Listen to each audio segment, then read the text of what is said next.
Kushner and Manafort downloaded encrypted communication apps on the date of the Trump Tower meeting. Kushner and Manafort downloaded encrypted communication apps on the date of the Trump Tower meeting.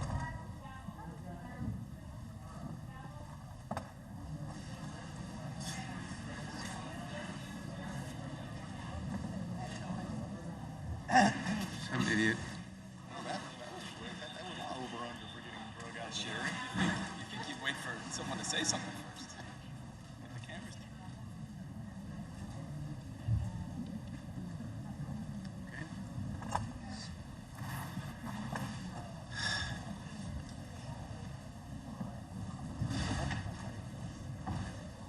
don't know.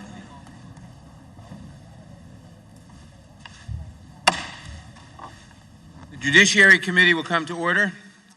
Without objection, the chair is authorized to declare recesses of the committee at any time. We welcome everyone to today's hearing on oversight of the report on the investigation into Russian interference in the 2016 presidential election. I will now recognize myself for a brief opening statement. Director Mueller, thank you for being here.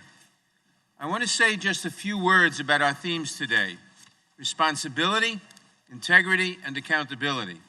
Your career, for example, is a model of responsibility. You are a decorated Marine officer. You were awarded a Purple Heart and the Bronze Star for Valor in Vietnam. You served in senior roles at the Department of Justice, and in the immediate aftermath of 9/11, you served as director of the FBI. 2 years ago, you returned to public service to lead the investigation into Russian interference in the 2016 elections. You conducted that investigation with remarkable integrity.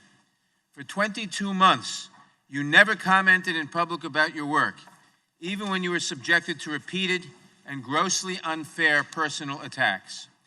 Instead, your indictments spoke for you, and in astonishing detail.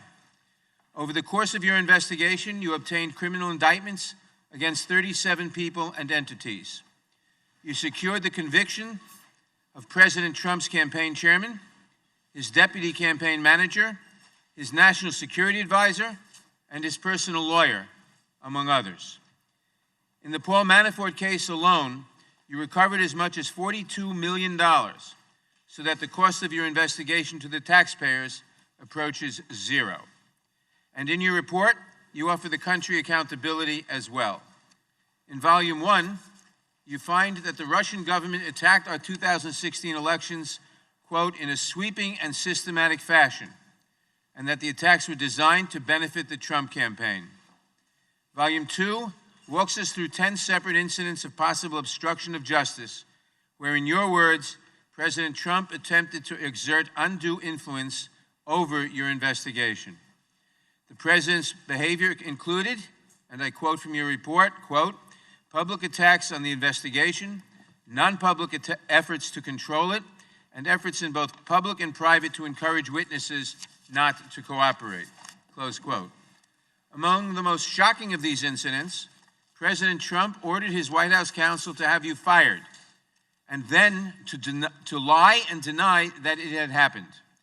He ordered his former campaign manager to convince the recused Attorney General to step in and limit your work. And he attempted to prevent witnesses from cooperating with your investigation.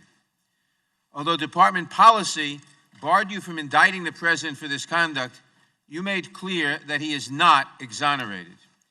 Any other person who acted in this way would have been charged with crimes. And in this nation, not even the president is above the law. Which brings me to this committee's work: responsibility, integrity, and accountability. These are the marks by which we who serve on this committee will be measured as well. Director Mueller, we have a responsibility to address the evidence that you have uncovered. You recognize as much when you said, quote, the Constitution requires a process other than the criminal justice system to formally accuse a sitting president of wrongdoing, close quote. That process begins with the work of this committee. We will follow your example, Director Mueller. We will act with integrity. We will follow the facts where they lead. We will consider all appropriate remedies. We will make our recommendation to the House when our work concludes. We will do this work because there must be accountability for the conduct described in your report, especially as it relates to the President. Thank you again, Director Mueller. We look forward to your testimony. It is now my pleasure to recognize the ranking member of the Judiciary Committee, the gentleman from Georgia, Mr. Collins, for his opening statement. Thank you, Mr. Chairman, and thank you, Mr. Mueller, for being here. For 2 years leading up to the release of the Mueller report, and in the 3 months since, Americans were first told what to expect and then what to believe. Collusion, we were told, was in plain sight, even if the special counsel's team didn't find it. When Mr. Mueller produced his report and Attorney General Barr provided it to every American, we read no American conspired with Russia to interfere in our elections, but learned the depths of Russia's malice toward America. We are here to ask serious questions about Mr. Mueller's work, and we will do that. After an extended, unhampered investigation, today marks an end to Mr. Mueller's involvement in an investigation that closed in April. The burden of proof for accusations that remain unproven is extremely high, and especially in light of the special counsel's thoroughness. We are told this investigation began as an inquiry into whether Russia meddled in our 2016 election. Mr. Mueller, you concluded they did. Russians accessed Democrat servers and disseminated sensitive information by tricking campaign insiders into revealing protected information. The investigation also reviewed whether Donald Trump, the president, sought Russian assistance as a candidate to win the presidency. Mr. Mueller concluded he did not. His family or advisors did not. In fact, the report concludes no one in the president's campaign colluded, collaborated, or conspired with the Russians. The president watched the public narrative surrounding this investigation, assume his guilt while he knew the extent of his innocence. Volume 2 of Mr. Mueller's report details the president's reaction to a frustrating investigation where his innocence was established early on. The president's attitude toward the investigation was understandably negative, yet the president did not use his authority to close the investigation. He asked his lawyer if Mr. Mueller had conflicts that disqualified Mr. Mueller from the job, but he did not shut down the investigation. The president knew he was innocent. Those are the facts of the Mueller report. Russia meddled in the 2016 election, the president did not conspire with the Russian, and nothing we hear today will change those facts. But one element of this story remains, the beginnings of the FBI investigation into the president. I look forward to Mr. Mueller's testimony about what he found during his review of the origins of the investigation. In addition, the Inspector General continues to review how baseless gossip can be used to launch an FBI investigation against a private citizen and eventually a president. Those results will be released, and we will need to learn from them to ensure government intelligence and law enforcement powers are never again used and turned on a private citizen or a potential or political candidate as a result of the political leanings of a handful of FBI agents. The origins and conclusions of the Mueller investigation are the same things, what it means to be American.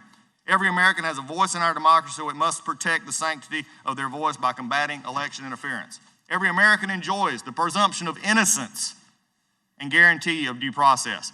If we carry anything away today, it must be that we increase our vigilance against foreign election interference while we ensure our government officials don't weaponize their power against the constitutional rights guaranteed to every U.S. citizen. Finally, we must agree that the opportunity cost here is too high.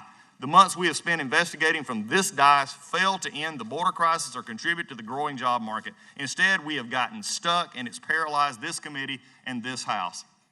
And as a side note, every week I leave my family and kids, the most important things to me, to come to this place because I believe this place is a place where we can actually do things and help people. 6.5 years ago, I came here to work on behalf of the people of the 9th District in this country. And we accomplished a lot in those first 6 years on a bipartisan basis with many of my friends across the aisle sitting on this dais with me today. However, this year, because the majority's dislike of this president and the endless hearing into a closed investigation have caused us to accomplish nothing except talk about the problems of our country while our border is on fire in crisis and everything else is stopped. This hearing is long overdue. We have had truth for months. No American conspired to throw our election. What we need today is to let that truth bring us confidence, and I hope, Mr. Chairman, closure. With that, I yield back. Thank you, Mr. Collins. I will now introduce today's witness. Robert Mueller served as director of the FBI from 2001 to 2013, and most recently served as special counsel in the Department of Justice, overseeing the investigation into Russian interference in the 2016 special election. He received his BA from Princeton University, an MA from New York University in my district, and his JD from the University of Virginia. Mr. Mueller is accompanied by counsel Aaron Zebley, who served as Deputy Special Counsel on the investigation. We welcome our distinguished witness, and we thank you for participating in today's hearing. Now, if you would please rise, I will begin by swearing you in. Would you raise your right hand, please? Left hand. Do you swear or affirm under penalty of perjury that the testimony you're about to give is true and correct to the best of your knowledge, information, and belief, so help you God? Let the record show the witness answered the affirmative. Thank you, and please be seated. Please note that your written statement will be entered into the record in its entirety. Accordingly, I ask that you summarize your testimony in 5 minutes. Director Mueller, you may begin. Good morning, Chairman Nadler, and Ranking Member Collins, and the members of the committee. As you know, in May 2017, the Acting Attorney General asked me to serve as special counsel. I undertook that role because I believed that it was of paramount interest to the nation to determine whether a foreign adversary had interfered in the presidential election. As the Acting Attorney General said at the time, the appointment was necessary in order for the American people to have full confidence in the outcome. My staff and I carried out this assignment with that critical objective in mind: to work quietly, thoroughly, and with integrity so that the public would have full confidence in the outcome. The order appointing me as special counsel directed our office to investigate Russian interference in the 2016 presidential election. This included investigating any links or coordination between the Russian government and individuals associated with the Trump campaign. It also included investigating efforts to interfere with or obstruct our investigation. Throughout the investigation, I continually stressed two things to the team that we had assembled. First, we needed to do our work as thoroughly as possible and as expeditiously as possible. It was in the public interest for our investigation to be complete, but not to last a day longer than was necessary. Second, the investigation needed to be conducted fairly and with absolute integrity. Our team would not leak or take other actions that could compromise the integrity of our work. All decisions were made based on the facts and the law.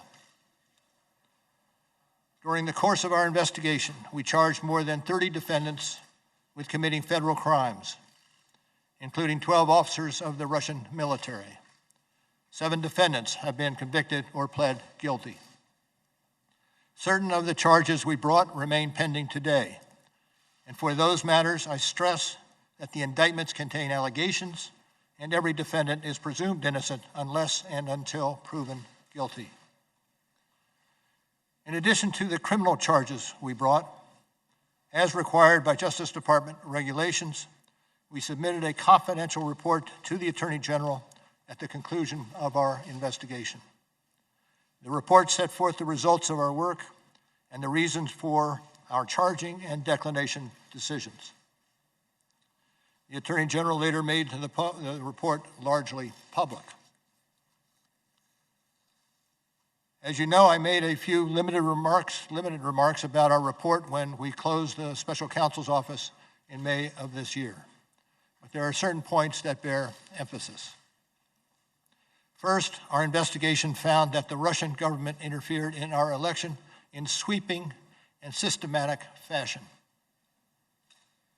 Second, the investigation did not establish that members of the Trump campaign conspired with the Russian government in its election interference activities. We did not address collusion, which is not a legal term. Rather, we focused on whether the evidence was sufficient to charge any member of the campaign with taking part in a criminal conspiracy, and it was not. Third, our investigation of efforts to obstruct the investigation and lie to investigators was of critical importance. Obstruction of justice strikes at the core of the government's effort to find the truth and to hold wrongdoers accountable.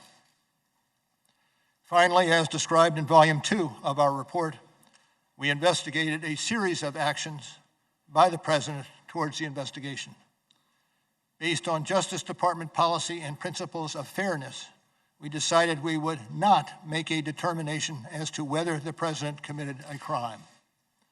That was our decision then, and it remains our decision today. Let me say a further word about my appearance today.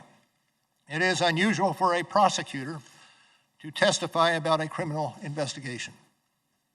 And given my role as a prosecutor, there are reasons why my testimony will necessarily be limited. First, public testimony could affect several ongoing matters. In some of these matters, court rules or judicial orders limit the disclosure of information to protect the fairness of the proceedings. And consistent with long-standing Justice Department policy, it would be inappropriate for me to comment in any way that could affect an ongoing matter.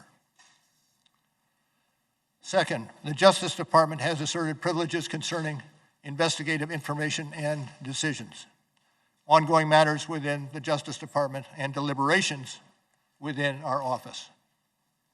These are Justice Department privileges that I will respect. The Department has released a letter discussing the restrictions on my testimony. I therefore will not be able to answer questions about certain areas that I know are of public interest.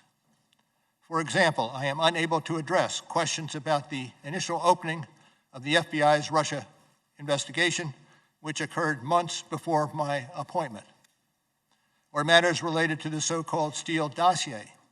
These matters are subject of ongoing review by the Department. Any questions on these topics should therefore be directed to the FBI or the Justice Department. As I explained when we closed the special counsel's office in May, our report contains our findings and analysis and the reasons for the decisions we made. We conducted an extensive investigation over 2 years. In writing the report, we stated the results of our investigation with precision. We scrutinized every word.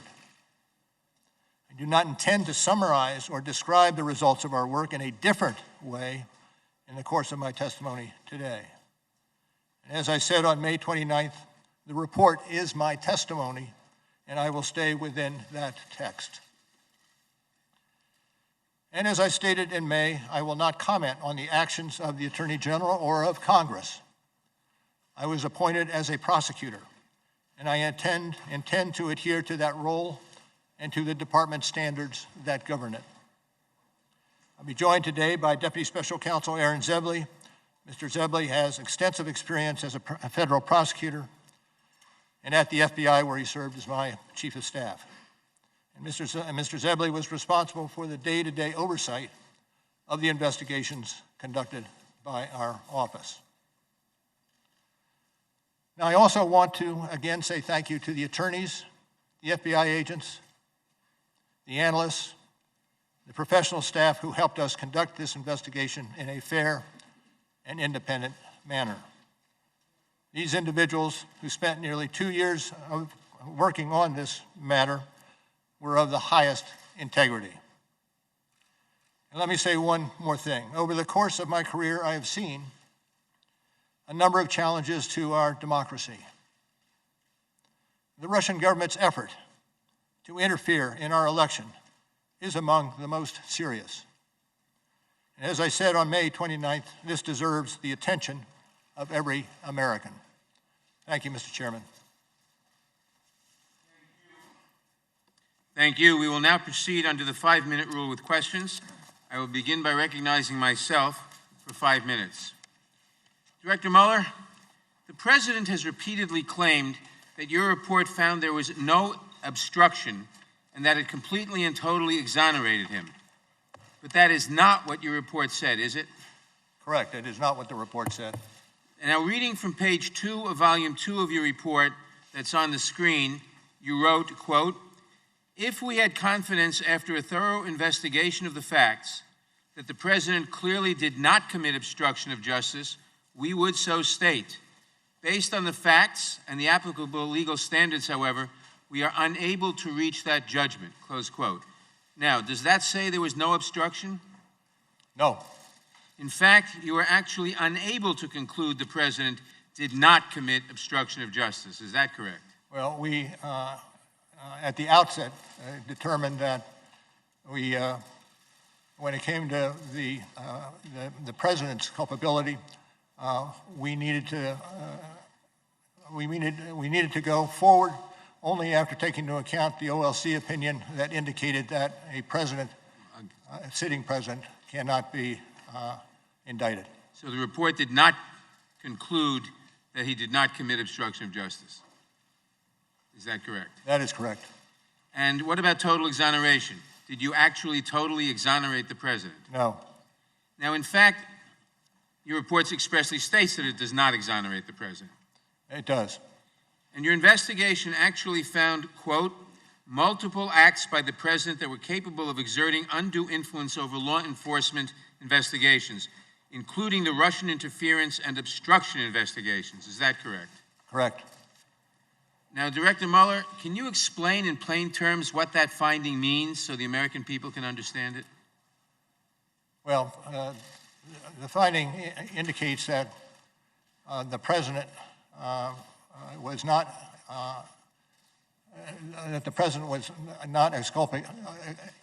exculpated for the acts that he allegedly committed. In fact, you were talking about incidents, quote, in which the President sought to use his official power outside of usual channels, unquote, to exert undue influence over your investigations. Is that right? That's correct. Now, am I correct that on page 7 of volume 2 of your report, you wrote, quote, the President became aware that his own conduct was being investigated in an obstruction of justice inquiry. At that point, the President engaged in a second phase of conduct involving public attacks on the investigation, non-public efforts to control it, and efforts in both public and private to encourage witnesses not to cooperate with the investigation, close quote. So President Trump's efforts to exert undue influence over your investigation intensified after the President became aware that he personally was being investigated? I stick with the language that you have in front of you, which okay. comes from page 7, volume 2. Now, is it correct that if you concluded that the President committed the crime of obstruction, you could not publicly state that in your report or here today? Can you repeat the question, sir? Is it correct that if you had concluded that the President committed the crime of obstruction, you could not publicly state that in your report or here today? Well, I would say the statement would be that you would not indict, and you would not indict because under the OLC opinion, a sitting president, excuse me, cannot be indicted, be unconstitutional. So you could not state that because of the OLC opinion, if that would have been your conclusion? OLC opinion with some guide, yes. But under DOJ, under Department of Justice policy, the President could be prosecuted for obstruction of justice crimes after he leaves office, is correct? True. Thank you. Did any senior White House official refuse a request to be interviewed by you and your team? I don't believe so. The President? Well, let me take that back. I would have to look at it, but I'm not certain that that was the case. Did the President refuse a request to be interviewed by you and your team? Yes. Yes. And is it true that you tried for more than a year to secure an interview with the President? Yes. And is it true that you and your team advised the President's lawyer that, quote, an interview with the President is vital to our investigation, close Yes. quote? Yes. And is it true that you also, quote, stated that it is in the interest of the presidency and the public for an interview to take place, close quote? Yes. But the President still refused to sit for an interview by you or your team? True. True. And did you also ask him to provide written answers to questions on the 10 possible episodes of obstruction of justice crimes involving him? Yes. Did he provide any answers to a single question about whether he engaged in obstruction of justice crimes? I would have to check on that. I'm not certain. Director Mueller, we are grateful that you are here to explain your investigation and findings.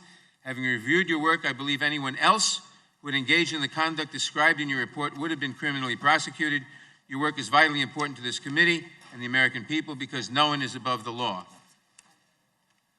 I'll now recognize the gentleman from Georgia, Mr. Collins.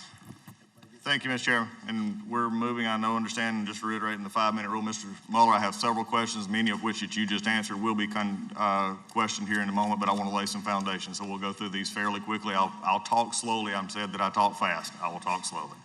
Thank you, sir. In your press conference, you stated any testimony from your office would not go beyond our report. We chose these words carefully. The work speaks for itself. I would not provide information beyond that which is already public in any appearance before Congress. Do you stand by that statement? Yes.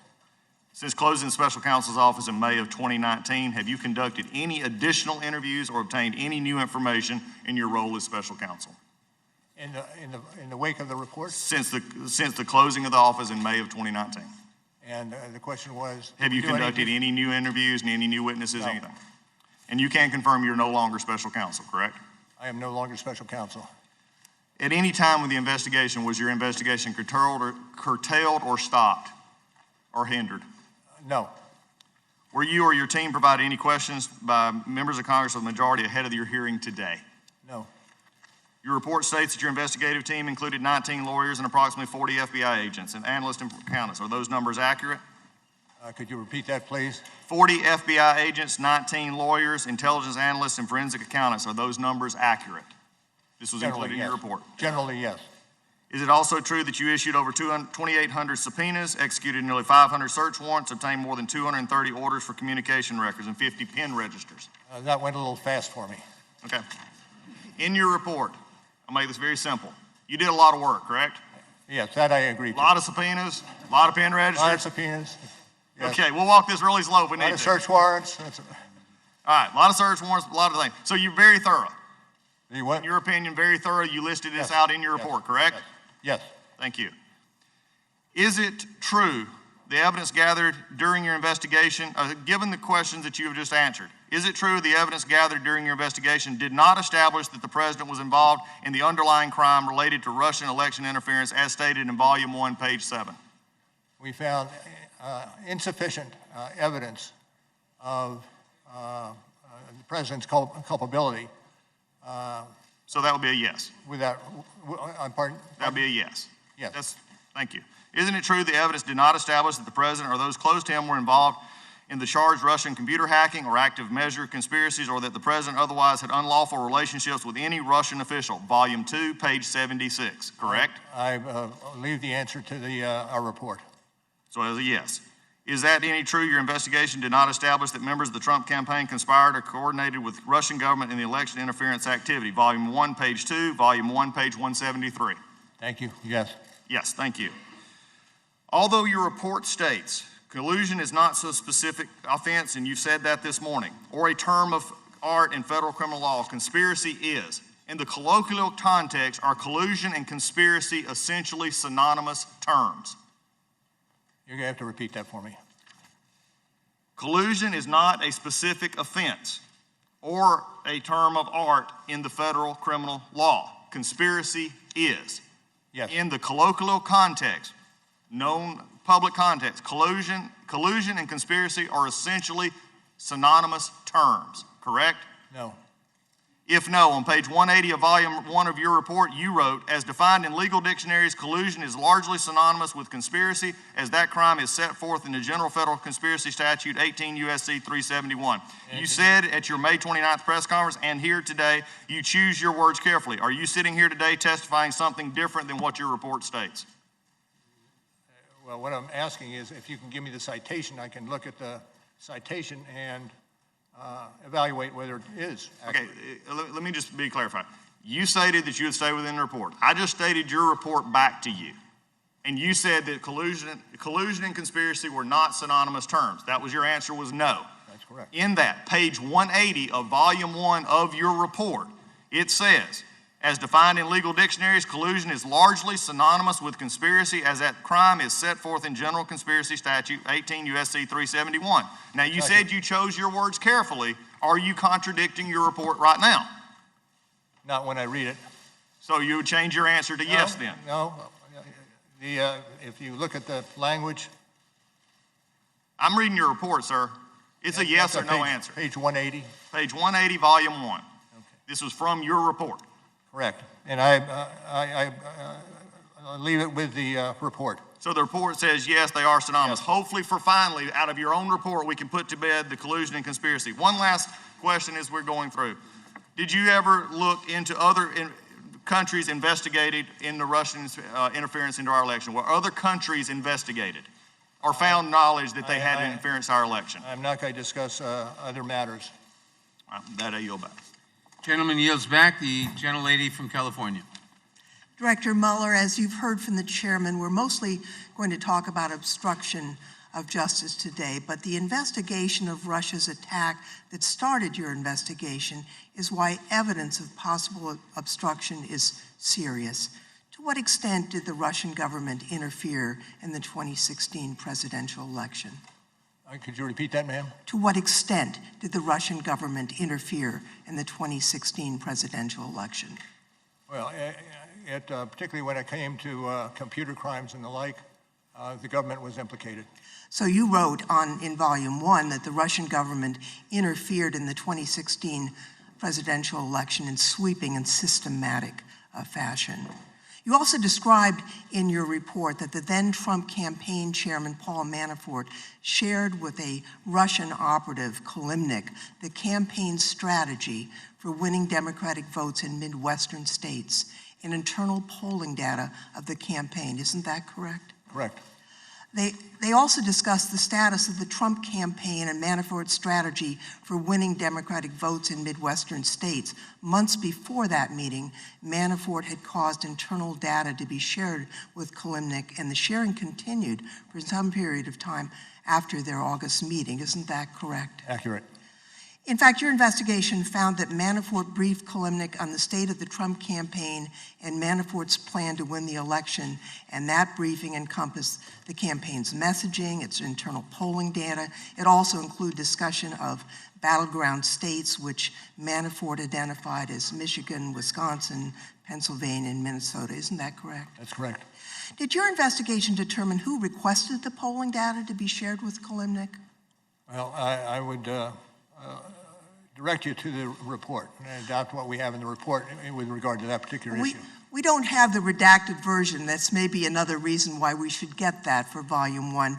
Based on your investigation, how could the Russian government have used this campaign polling data to further its sweeping and systematic interference in the 2016 presidential election? That's a little bit out of our path. Fair enough. Did your investigation find that the Russian government perceived it would benefit from one of the candidates winning? Yes. And which candidate would that be? Well, it would be Trump. Correct. The president. Now, the Trump campaign wasn't exactly reluctant to take Russian help. You wrote it expected it would benefit electorally from information stolen and released through Russian efforts. Isn't that correct? That's correct. Now, was the investigation's determination, what was the investigation's determination regarding the frequency with which the Trump campaign made contact with the Russian government? Well, I would have to refer you to the report on that. Well, we went through and we counted 126 contacts between Russians or their agents and Trump campaign officials or their associates. So would that sound about right? I can't say. I understand the statistic, and I believe it. I understand the statistic. Well, Mr. Mueller, I appreciate your being here and your report. From your testimony and the report, I think the American people have learned several things. First, the Russians wanted Trump to win. Second, the Russians went on a sweeping cyber influence campaign.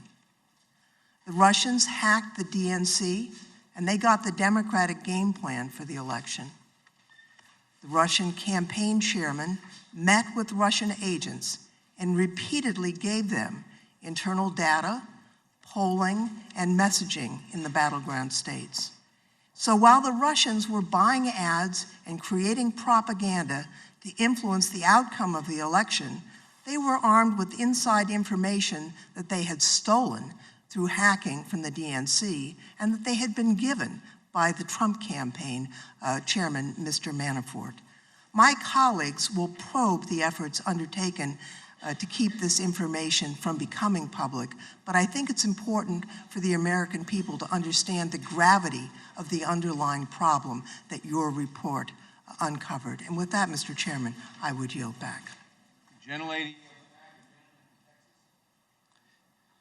Good morning, Director.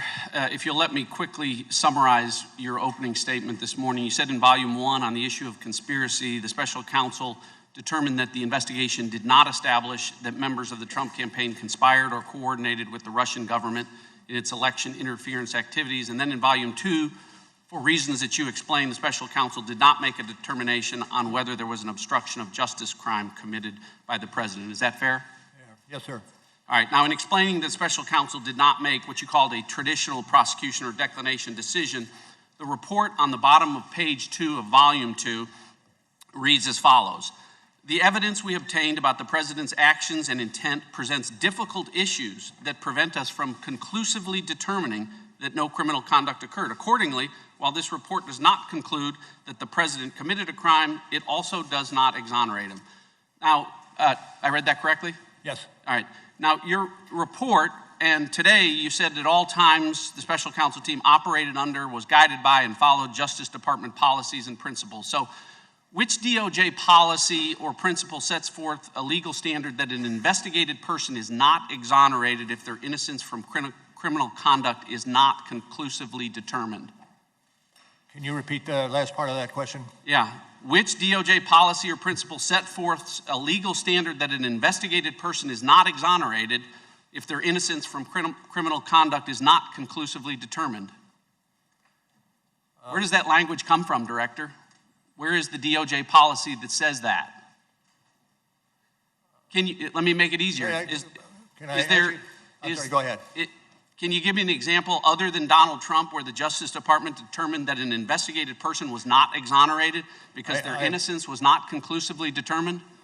I cannot, but this is a unique Okay, situation. well, you can't. Time is short. I've got 5 minutes. Let's just leave it at you can't find it because I'll tell you why. It doesn't exist.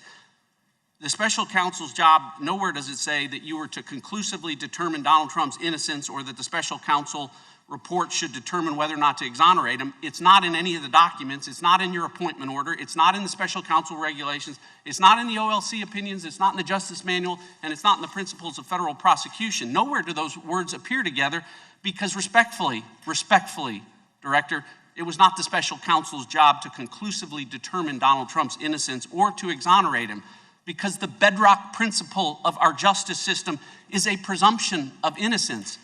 It exists for everyone. Everyone is entitled to it, including sitting presidents. And because there is a presumption of innocence, prosecutors never, ever need to conclusively determine it.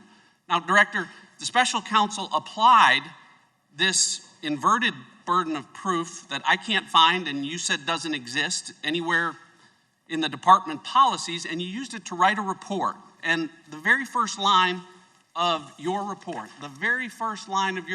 says, and as you read this morning, it authorizes the special counsel to provide the Attorney General with a confidential report explaining the prosecution or declination decisions reached by the special counsel. That's the very first word of your report, right? That's correct. Here's the problem, Director. The special counsel didn't do that. On Volume 1, you did. On Volume 2, with respect to potential obstruction of justice, the special counsel made neither a prosecution decision or a declination decision. You made no decision. You told us this morning and in your report that you made no determination. So respectfully, Director, you didn't follow the special counsel regulations. It clearly says, write a confidential report about decisions reached. Nowhere in here does it say, write a report about decisions that weren't reached. You wrote 180 pages about decisions that weren't reached, about potential crimes that weren't charged or decided. And respectfully, by doing that, you managed to violate every principle and the most sacred of traditions about prosecutors not offering extra prosecutorial analysis about potential crimes that aren't charged. So Americans need to know this as they listen to the Democrats and socialists on the other side of the aisle, as they do dramatic readings from this report, that volume 2 of this report was not authorized under the law to be written. It was written to a legal standard that does not exist at the Justice Department. And it was written in violation of every DOJ principle about extra prosecutorial commentary. I agree with the chairman this morning when he said Donald Trump is not above the law. He's not. But he damn sure shouldn't be below the law, which is where volume 2 of this report puts him.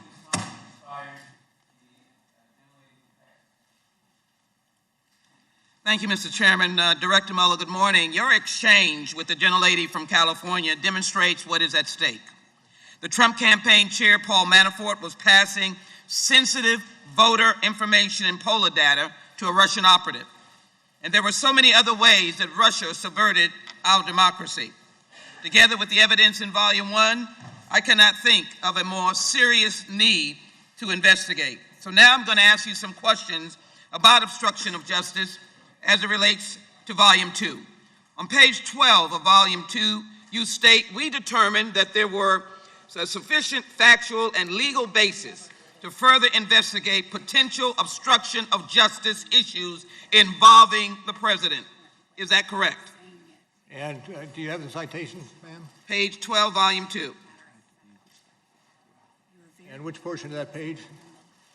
That is, we determined that there was a sufficient factual and legal basis to further investigate potential obstruction of justice issues involving the president. Is that correct? Yes.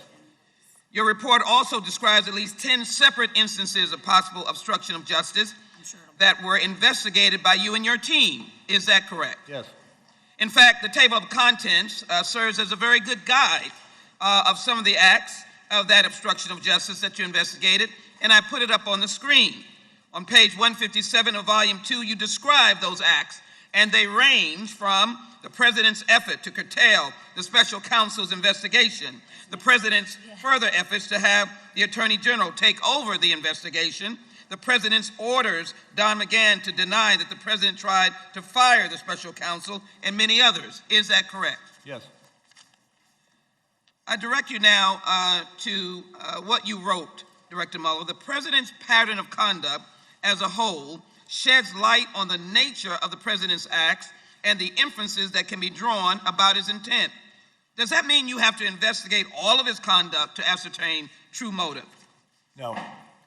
And when you talk about the president's pattern of conduct that include the 10 possible acts of obstruction that you investigated, is that correct? When you talk about the president's pattern of conduct, that would include the 10 possible acts of obstruction that you investigated, correct? I direct you to the report for how that is characterized.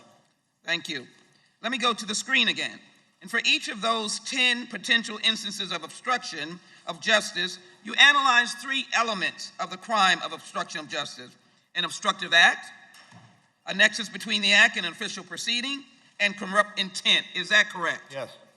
You wrote on page 178, Volume 2 in your report about corrupt intent, actions by the president to end a criminal investigation into his own conduct to protect against personal embarrassment or legal liability would constitute a core example of corruptly motivated conduct. Is that correct? Yes. To the screen again, even with the evidence you did find, is it true, as you note on page 76 of Volume 2, that the evidence does indicate that a thorough FBI investigation would uncover facts about the campaign and the president personally that the president could have understood to be crimes or that would give rise to legal, personal, and political concerns? I rely on the language of the report. Is that relevant to potential obstruction of justice? Is that relevant to potential obstruction of justice? Yes. You further elaborate on page 157, obstruction of justice can be motivated by a desire to protect non-criminal personal interests, to protect against investigations where underlying criminal liability falls into a gray area, or to avoid personal embarrassment. Is that correct? Yes. I have on the screen. Is that correct on the screen? Can you repeat the question?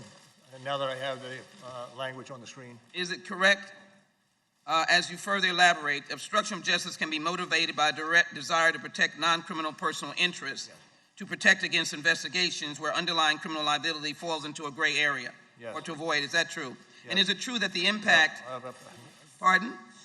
Can you read the last question? The last question was I want to make certain I got it accurate. No, the last question was the language on the screen asking you if that's correct. Yes. Okay. Does a conviction of obstruction of justice result potentially in a lot of years of time in jail? Yes. Well, again, can you repeat the question just to make certain that I have it accurate? Does obstruction of justice warrant a lot of time in jail Yes. if you were convicted? Yes. And is The time of the gentlelady has expired. Gentleman from Wisconsin. Thank you very much, Mr. Chairman. Let me begin by reading the special counsel regulations by which you were appointed. It reads, quote, "At the conclusion of the special counsel's work, he or she shall provide the Attorney General with a confidential report explaining the prosecution or declination's decisions reached by the special counsel." That correct? Yes. Okay. Now, when a regulation uses the word "shall provide," does it mean that the individual is in fact obligated to provide what's being demanded by the regulation or statute, meaning you don't have any wiggle room, right? I'd have to look more closely at the statute. Well, I just read it to you. Okay. Now, volume 2, page 1, your report boldly states we determined not to make a traditional prosecutorial judgment. Is that correct? I'm trying to find that citation, Congressman. Director, could you speak more directly into the microphone, please? Yes. Thank you. Well, it's volume 2, page Mr. Chairman, I'm sorry. Yes, volume 2, page 1, it said we determined not to make a traditional prosecutorial judgment. Yes. That's right in the beginning. Now, since you decided under the OLC opinion that you couldn't prosecute a sitting president, meaning President Trump, why did we have all of this investigation of President Trump that the other side is talking about when you knew that you weren't going to prosecute him? Well, you don't know where the investigation is going to lie, and the OLC opinion itself says that you can continue the investigation even though you are not going to indict the president.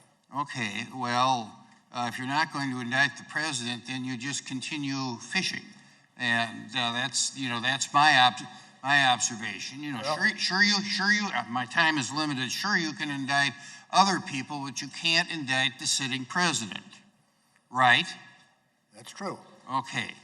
Now, there are 182 pages in raw evidentiary material, including hundreds of references to 302, which are interviews by the FBI, for individuals who've never been cross-examined and which did not comply with the special counsel's governing regulation to explain the prosecution or declination decisions reached, correct? And where are you reading from on that? I'm reading from my question. Then could you repeat it? Okay. You have 182 pages of raw evidentiary material with hundreds of references to 302s who were never been cross-examined and which didn't comply with the governing regulation to explain the prosecution or declination decisions reached. This is one of those areas which I declined to discuss. Okay, then would direct you to the report itself. Okay. Well, I looked at the 182 pages of it. You know, let me switch gears. Mr. Shabbat and I were on this committee during the Clinton impeachment. Now, while I recognize that the independent counsel statute under which Kenneth Starr operated is different from the special counsel statute, he, in a number of occasions in his report, stated that the President Clinton's actions may have risen to impeachable conduct, recognizing that it is up to the House of Representatives to determine what conduct is impeachable. You never used the term raising to impeachable conduct for any of the 10 instances that the gentlewoman from Texas did. Is it true that there's nothing in Volume 2 of the report that says that the president may have engaged in impeachable conduct?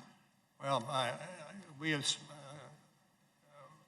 studiously kept in the center of our investigation our mandate, and our mandate does not go to other ways of addressing conduct. Our mandate goes to developing the report and turning the report into the Attorney General. With due respect, it seems to me, that there are a couple of statements that you made, that said that this is not for me to decide, and the implication is that this is for this committee to decide. Now, you didn't use the word impeachable conduct like Starr did. There was no statute to prevent you from using the word impeachable conduct. And I go back to what Mr. Radcliffe said, and that is that even the president is innocent until proven guilty. My time is up. Gentleman's time has expired. The gentleman from Tennessee. Thank you, Mr. Chair. First, I'd just like to restate that Mr. Nadler said about your career. It's a model of rectitude, and I thank you. Sir. Based upon your investigation, how did President Trump react to your appointment as special counsel? Again, I send you the report for where that is stated. Well, there is a quote from page 78 of your report, volume 2, which reads, when Sessions told the president that a special counsel had been appointed, the president slumped back in his chair and said, quote, oh my God, this is terrible. This is the end of my presidency. I'm effed, unquote. Did Attorney General Sessions tell you about that little talk? I'm not. Director, please speak into the microphone. Oh, surely. My apologies. I am not certain of the person who originally copied that quote. Okay, well, Sessions apparently said it, and one of his aides had it in his notes too, which I think you had, but that's become record. He wasn't pleased. He probably wasn't pleased with the special counsel, and particularly you, because of your outstanding reputation. Correct. Prior to your appointment, the Attorney General recused himself from the investigation because of his role in the 2016 campaign. Is that not correct? Correct. Recusal means the Attorney General could not be involved in the investigation. Is that correct? That's the effect of recusal, yes. And so instead, another Trump appointee, as you know Mr. Sessions was, Mr. Rosenstein became in charge of it. Is that correct? Yes. Wasn't Attorney General Sessions following the rules and professional advice of the Department of Justice ethics folks when he recused himself from the investigation? Yes. And yet the president repeatedly expressed his displeasure at Sessions' decision to follow those ethics rules to recuse himself from oversight of that investigation. Is that not correct? That's accurate based on what is written in the report. And the president's reaction to the recusal is noted in the report. Mr. Bannon recalled that the president was mad as Bannon had ever seen him, and he screamed at McGann about how weak Sessions was. Do you recall that from the report? That's in the report, yes. Despite knowing that Attorney General Sessions was not supposed to be involved in the investigation, the president still tried to get the Attorney General to unrecuse himself after you were appointed special counsel. Is that correct? Yes. In fact, your investigation found that at some point after your appointment, quote, the president called Sessions at his home and asked if he would unrecuse himself. Is that not true? It's true. Now, that wasn't the first time the president had asked Sessions to unrecuse himself, was it? I know there were at least two occasions. And one of them was with Flynn, and one of them was when Sessions and McGann flew to Mar-a-Lago to meet with the president. Sessions recalled that the president pulled him aside to speak alone and suggested he should do this unrecusal act. Correct? Correct. And then when Michael Flynn, a few days after Flynn entered a guilty plea for lying to federal agents and indicated his intent to cooperate with that investigation, Trump asked to speak to Sessions alone again in the Oval Office and again asked Sessions to unrecuse himself. True? I refer you to the report for that. Page 109, volume 2. Thank you, sir. Do you know of any point when the president personally expressed anger or frustrations at Sessions? I'd have to pass on that. Do you recall, and I think it's at page 78 of volume 2, the president told Sessions, you were supposed to protect me. You were supposed to protect me, or words to that effect.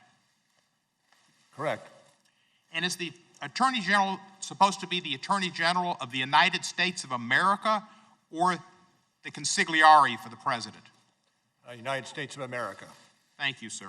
In fact, you wrote in your report that the President repeatedly sought to convince Sessions to unrecuse himself so Sessions could supervise the investigation in a way that would restrict its scope. Is that correct? Rely on the report. How could Sessions have restricted the scope of your investigation? Well, I'm not going to speculate. If he, quite obviously, if he took over or was Attorney General, he would have greater latitude in his actions that would enable him to do things that otherwise he could not. On page 113, you said the President believed that an unrecused Attorney General would play a protective role and could shield the President from the ongoing investigation. Regardless of all that, I want to thank you, Director Mueller, for your life of rectitude and service to our country. It's clear from your report and the evidence that the President wanted former Attorney General Sessions to violate the Justice Department ethics rules by taking over your investigation and improperly interfering with it to protect himself and his campaign. Your findings are so important because in America, nobody is above the law. I yield back the balance of my time. Thank the gentleman for yielding back. The gentleman from Ohio. Thank you. Director Mueller, my Democratic colleagues were very disappointed in your report. They were expecting you to say something along the lines of, here's why President Trump deserves to be impeached, much as Ken Starr did relative to President Clinton back about 20 years ago. Well, you didn't. So their strategy had to change. Now they allege that there's plenty of evidence in your report to impeach the president, but the American people just didn't read it. And this hearing today is their last best hope to build up some sort of groundswell across America to impeach President Trump. That's what this is really all about today. Now, a few questions. On page 103 of Volume 2 of your report, when discussing the June 2016 Trump Tower meeting, you reference, quote, the firm that produced the Steele reporting, unquote. The name of that firm was Fusion GPS. Is that correct? And you're on page 103? 103, that's correct, Volume 2. When you talk about the firm that produced the Steele reporting, the name of the firm that produced that was Fusion GPS. Is that correct? Well, I'm not familiar with that. Let me just help you. It's not a trick question, right? It was Fusion GPS. Now, Fusion GPS produced the opposition research document widely known as the Steele dossier, and the owner of Fusion GPA was someone named Glenn Simpson. Are you familiar with? This is outside my purview. Okay. Glenn Simpson was never mentioned in the 448-page Mueller report, was he? Well, as I say, it's outside my purview, and it's being handled in the department by others. Okay. Well, he was not. 448 pages. The owner of Fusion GPS that did the Steele dossier, that started all this, he's not mentioned in there. Let me move on. At the same time, Fusion GPS was working to collect opposition research on Donald Trump from foreign sources on behalf of the Clinton campaign and the Democratic National Committee. It also was representing a Russian-based company, Prevazon, which had been sanctioned by the U.S. government. Are you aware of that? It's outside my purview. Okay, thank you. One of the key players I'll go to something different. One of the key players in the June 2016 Trump Tower meeting was Natalia Vizhnetska, who you described in your report as a Russian attorney who advocated for the repeal of the Magnitsky Act. Vizhnetska had been working with none other than Glenn Simpson and Fusion GPS since at least early 2014. Are you aware of that? Outside my purview. Thank you. But you didn't mention that or her connections to Glenn Simpson and Fusion GPS in your report at all. Let me move on. Now, NBC News has reported the following. Quote, Russian lawyer Natalia Vizhnetska says she first received the supposedly incriminating information she brought to Trump Tower describing alleged tax evasion and donation to Democrats from none other than Glenn Simpson, the Fusion GPS owner. You didn't include that in the report, and I assume you're saying that would be the matter being handled by others at the Department of Justice. Okay, thank you. Now, your report spends 14 pages discussing the June 9th, 2016 Trump Tower meeting. It would be fair to say, would it not, that you spent significant resources investigating that meeting? Well, I refer you to the report. Okay, and President Trump wasn't at the meeting? No, You're he aware was of that? not. Thank you. Now, in stark contrast to the actions of the Trump campaign, we know that the Clinton campaign did pay Fusion GPS to gather dirt on the Trump campaign from persons associated with foreign governments. But your report doesn't mention a thing about Fusion GPS in it, and you didn't investigate Fusion GPS's connections to Russia. So let me just ask you this.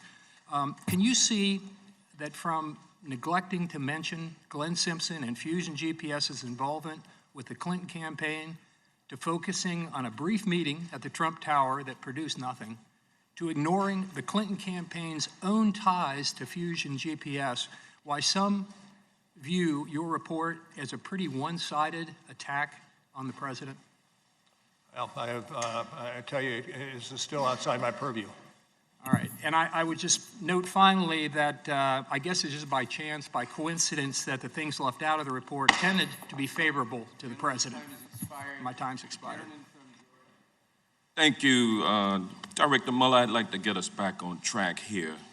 Your investigation found that President Trump directed White House counsel Don McGann to fire you. Isn't that correct? True. And the president claimed that he wanted to fire you because you had supposed conflicts of interest. Isn't that correct? True. Now, you had no conflicts of interest that required your removal. Isn't that a fact? That's correct. And in fact, Don McGann advised the president that the asserted conflicts were, in his words, silly and not real conflicts. Isn't that true? I refer to the report on that episode. Well, page 85 of volume 2 speaks to that. And also, Director Mueller, DOJ ethics officials confirmed that you had no conflicts that would prevent you from serving as special counsel. Isn't that correct? That's correct. But despite Don McGann and the Department of Justice guidance, around May 23rd, 2017, the president, quote, prodded McGann to complain to Deputy Attorney General Rosenstein about these supposed conflicts of interest, correct? Correct. And McGann declined to call Rosenstein, telling the president that it would look like still trying to meddle in the investigation and knocking out Mueller would be another fact used to claim obstruction of justice. Isn't that correct? Generally so, yes. And in other words, Director Mueller, the White House counsel told the president that if he tried to remove you, that could be another basis to allege that the president was obstructing justice, correct? That is generally correct, yes. Now, I'd like to review what happened after the president was warned about obstructing justice. On Tuesday, I'm sorry, Congressman, do you have a citation for the? Yes, volume 2, page 81. Thank you. And 82. Now, I'd like to review what happened after the president was warned about obstructing justice. It's true that on Tuesday, June 13th, 2017, the president dictated a press statement stating he had, quote, no intention of firing you, correct? Correct. But the following day, June 14th, the media reported for the first time that you were investigating the president for obstructing of justice, correct? Correct. And then, after learning for the first time that he was under investigation, the very next day, the president, quote, issued a series of tweets acknowledging the existence of the obstruction investigation and criticizing it. Isn't that correct? Generally so. And then, on Saturday, June 17th, 2 days later, the president called Don McGann at home from Camp David on a Saturday to talk about you. Isn't that correct? Correct. What was significant about that first weekend phone call that Don McGann took from President Trump? I'm going to ask you to rely on what we wrote about those incidents. Well, you wrote in your report that on at page 85, volume 2, that on Saturday, June 17, 2017, the president called McGann at home to have the special counsel removed.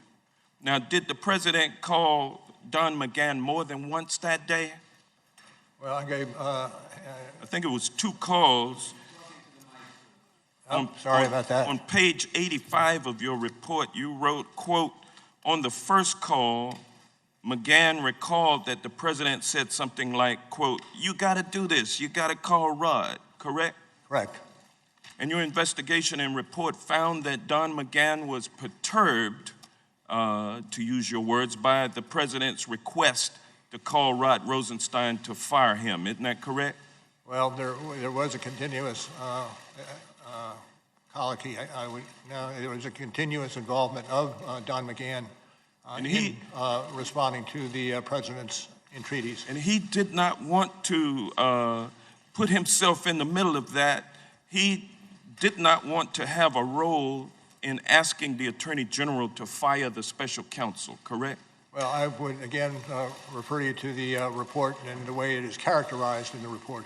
Thank you. At volume 2, page 85, it states that he didn't want to have the Attorney General, he didn't want to have a role in trying to fire the Attorney General. So at this point, I will yield back. Thank you, Mr. Chairman. Mr. Mueller, well, first, let me ask a unanimous consent, Mr. Chairman, to submit this article, Robert Mueller Unmasked, for the record. Without objection. Now, Mr. Mueller, who wrote the 9-minute comments you read at your May 29th press conference? I'm not going to get into that. Okay, so that's what I thought. You didn't write it. A 2013 puff piece in the Washingtonian about Comey said basically when Comey called, you drop everything you were doing. It gave examples. You're having dinner with your wife and daughter. Comey calls, you drop everything and go. The article quoted Comey as saying, if a train were coming down the track, and I quote, at least Bob Mueller will be standing on the tracks with me. You and James Comey have been good friends or were good friends for many years, correct? We were business associates. We both started off in the Justice Department about the You same were good time. friends. You can work together and not be friends, but you and Comey were friends. We were friends.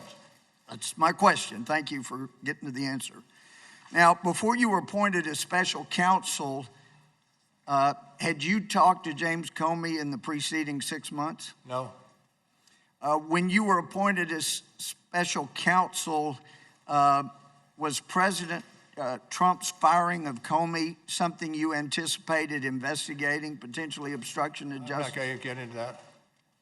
That's internal deliberations in the Justice Department. Actually, it goes to your credibility, and maybe you've been away from the courtroom for a while. Credibility is always relevant. It's always material, and that goes for you, too. You're a witness before us. Let me ask you, when you talked to President Trump the day before he appointed you, or you were appointed as special counsel, you were talking to him about the FBI director position again.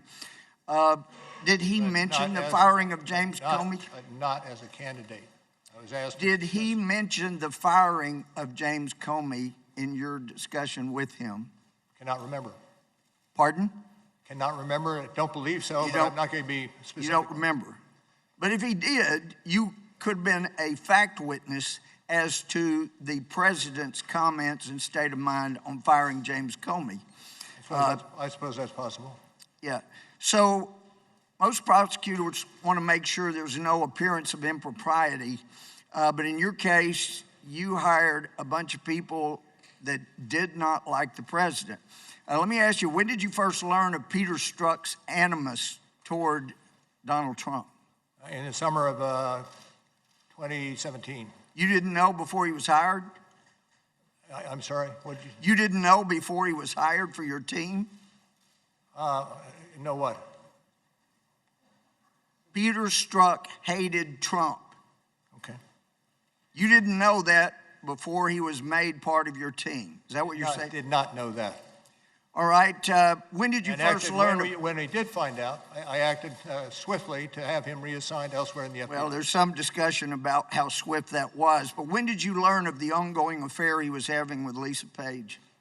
About the same time I learned from Strzok. Did you ever order anybody to investigate the deletion of all of their texts off of their government phones? Once we found that Peter Strzok was an author of... Did you ever... May I finish? Order... Well, you're not answering my question. Did you order an investigation into deletion and reformatting of their government phones? No, there was an IG investigation ongoing. Well, listen, regarding collusion or conspiracy, you didn't find evidence of any agreement, I'm quoting you, among the Trump campaign officials and any Russia-linked individuals to interfere with our U.S. election, correct? Correct. So you also note in the report that an element of any of those obstructions you referenced requires a corrupt state of mind, correct? Corrupt intent, correct. Right. And if somebody knows they did not conspire with anybody from Russia to affect the election, and they see the big Justice Department with people that hate that person coming after them, and then a special counsel appointed who hires dozen or more people that hate that person, and he knows he's innocent, he's not corruptly acting in order to see that justice is done. What he's doing is not obstructing justice. He is pursuing justice. And the fact that you ran it out 2 years means you perpetuated injustice. I take your question. Gentleman's time has expired. The witness may answer the question. I take your question. The gentleman from Florida. Director Mueller, I'd like to get back to your findings covering June of 2017. There was a bombshell article that reported that the President of the United States was personally under investigation for obstruction of justice. And you said in your report on page 90, volume 2, and I quote, "News of the obstruction investigation prompted the President to call McGann and seek to have the special counsel removed," close quote. And then in your report, you wrote about multiple calls from the President to White House counsel Don McGann. And regarding the second call, you wrote, and I quote, "McGann recalled that the President was more direct, saying something like, 'Call Rod. Tell Rod that Mueller has conflicts and can't be the special counsel.' McGann recalled the President telling him, 'Mueller has to go, and call me back when you do it.'" Director Mueller, did McGann understand what the President was ordering him to do? I direct you to what we have written in the report in terms of characterizing his feelings. And in the report it says, quote, "McGann understood the President to be saying that the special counsel had to be removed." You also said on page 86 that, quote, "McGann considered the President's request to be an inflection point, and he wanted to hit the brakes, and he felt trapped, and McGann decided he had to resign." McGann took action to prepare to resign, isn't that correct? I direct you again to the report. And in fact, that very day he went to the White House, and quoting your report, you said, quote, "He then drove to the office to pack his belongings and submit his resignation letter," close quote. That is directly from the report. It is. And before he resigned, however, he called the President's chief of staff, Reince Priebus, and he called the President's senior advisor, Steve Bannon. Do you recall what McGann told them? Whatever was said will appear in the report. It is. And it says on page 87, quote, "Priebus recalled that McGann said that the President asked him to do crazy expletive. In other words, crazy stuff. The White House counsel thought that the President's request was completely out of bounds. He said the President asked him to do something crazy. It was wrong. And he was prepared to resign over it." Now, these are extraordinarily troubling events, but you found White House counsel McGann to be a credible witness, isn't that correct? Correct. Director Mueller, the most important question I have for you today is why? Director Mueller, why did the President of the United States want you fired? I can't answer that question. Well, on page 89 in your report on volume 2, you said, and I quote, "Substantial evidence indicates that the President's attempts to remove the special counsel were linked to the special counsel's oversight of investigations that involve the President's conduct, and most immediately, to reports that the President was being investigated for potential obstruction of justice." Close quote. Director Mueller, you found evidence, as you lay out in your report, that the President wanted to fire you because you were investigating him for obstruction of justice. Isn't that correct? That's what it says in the report, yes. And I stand behind the report. Director Mueller, that shouldn't happen in America. No president should be able to escape investigation by abusing his power. But that's what you testified to in your report.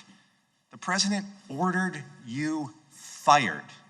The White House counsel knew it was wrong. The President knew it was wrong. In your report, it says there's also evidence the President knew he should not have made those calls to McGann. But the President did it anyway. He did it anyway. Anyone else who blatantly interfered with a criminal investigation like yours would be arrested and indicted on charges of obstruction of justice. Director Mueller, you determined that you were barred from indicting a sitting president. We've already talked about that today. That is exactly why this committee must hold the President accountable. I yield back. The gentleman yields back. The gentlelady from Alabama. Director Mueller, you just said in response to two different lines of questionings that you would refer, as it relates to this firing discussion, that I would refer you to the report and the way it was characterized in the report. Importantly, the President never said fire Mueller or in the investigation, and one doesn't necessitate the other. And McGann, in fact, did not resign. He stuck around for a year and a half. On March 24th, Attorney General Barr informed the committee that he had received the special counsel's report, and it was not until April 18th that the Attorney General released the report to Congress and the public. When you submitted your report to the Attorney General, did you deliver a redacted version of the report so that he would be able to release it to Congress and the public without delay, pursuant to his announcement of his intention to do so during his confirmation hearing? I'm not going to engage in discussion about what happened after the production of our report. Had the Attorney General asked you to provide a redacted version of the report? We worked on the redacted versions together. Did he ask you for a version where the grand jury material was separated? Not going to get into details. Is it your belief that an unredacted version of the report could be released to Congress or the public? That's not within my purview.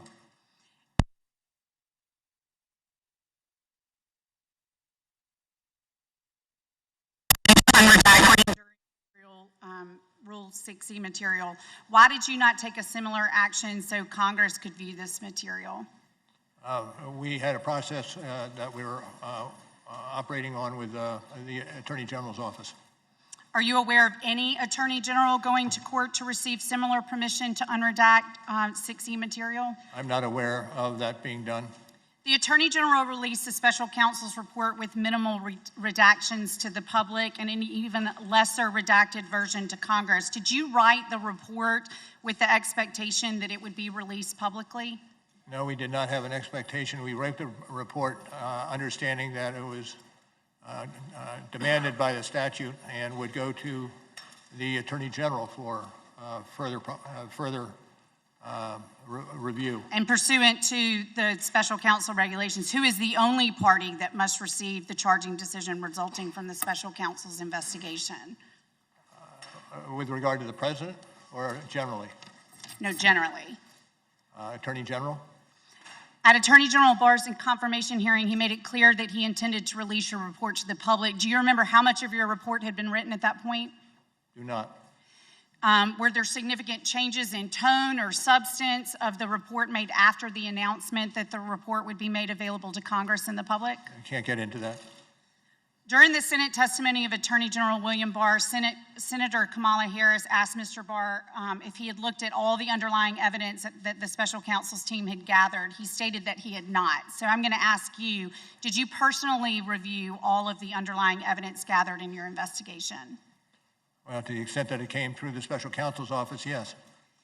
Did any single member of your team review all the underlying evidence gathered during the course of your investigation? As has been recited here today, a substantial amount of work was done, whether it be search warrants or My point is there was no one member of the team that looked at everything. That's what I'm trying to get at. Okay, it's fair to say that in an investigation as comprehensive as yours, it's normal that different members of the team would have reviewed different sets of documents, and few, if anyone, would have reviewed all of the underlying. Thank you, yes. How many of the approximately 500 interviews conducted by the special conference did you attend personally? Very few. On March 27, 2019, you wrote a letter to the Attorney General essentially complaining about the media coverage of your report.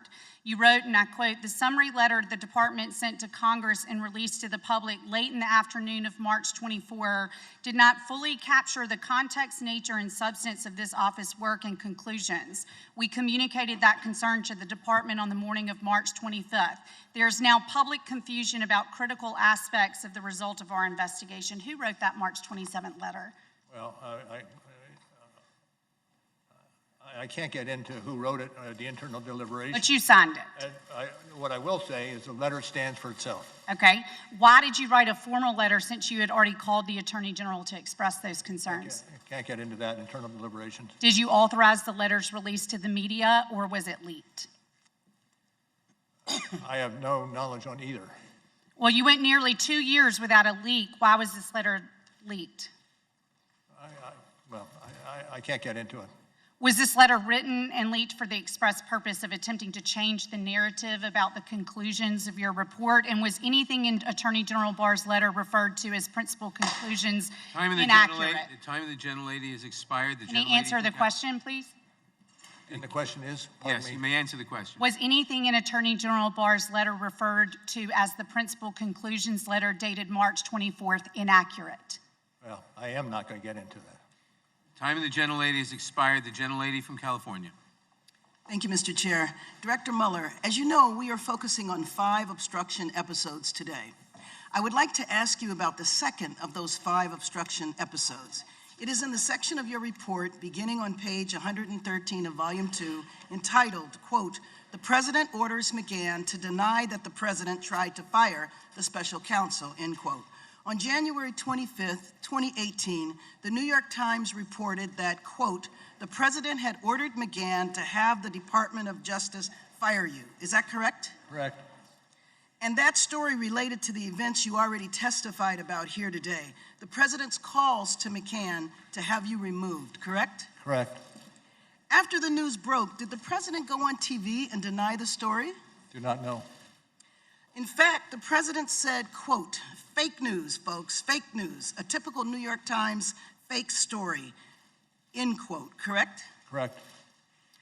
But your investigation actually found substantial evidence that McGann was ordered by the President to fire you, correct? Yes. Did the President's personal lawyer do something the following day in response to that news report? I'd refer you to the coverage of this in the report. On page 114, quote, "On January 26, 2018, the President's personal counsel called McGann's attorney and said that the President wanted McGann to put out a statement denying that he had been asked to fire the special counsel," end quote. Did McGann do what the President asked?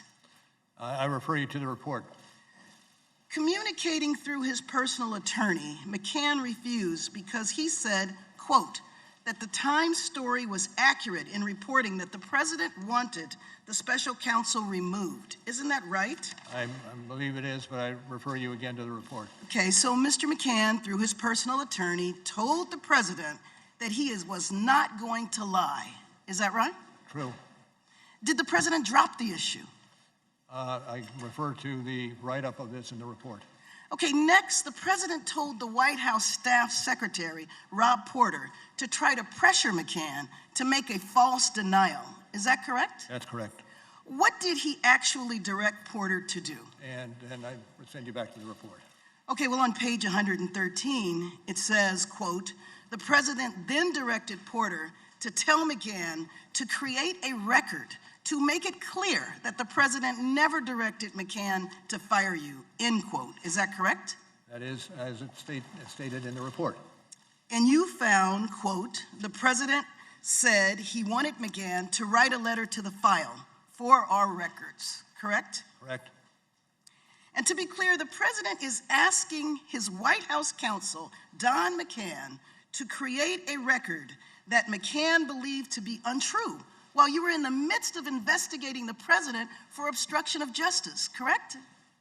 Generally correct. And Mr. McGann was an important witness in that investigation, wasn't he? I'd have to say yes. Did the president tell Porter to threaten McGann if he didn't create the written denial?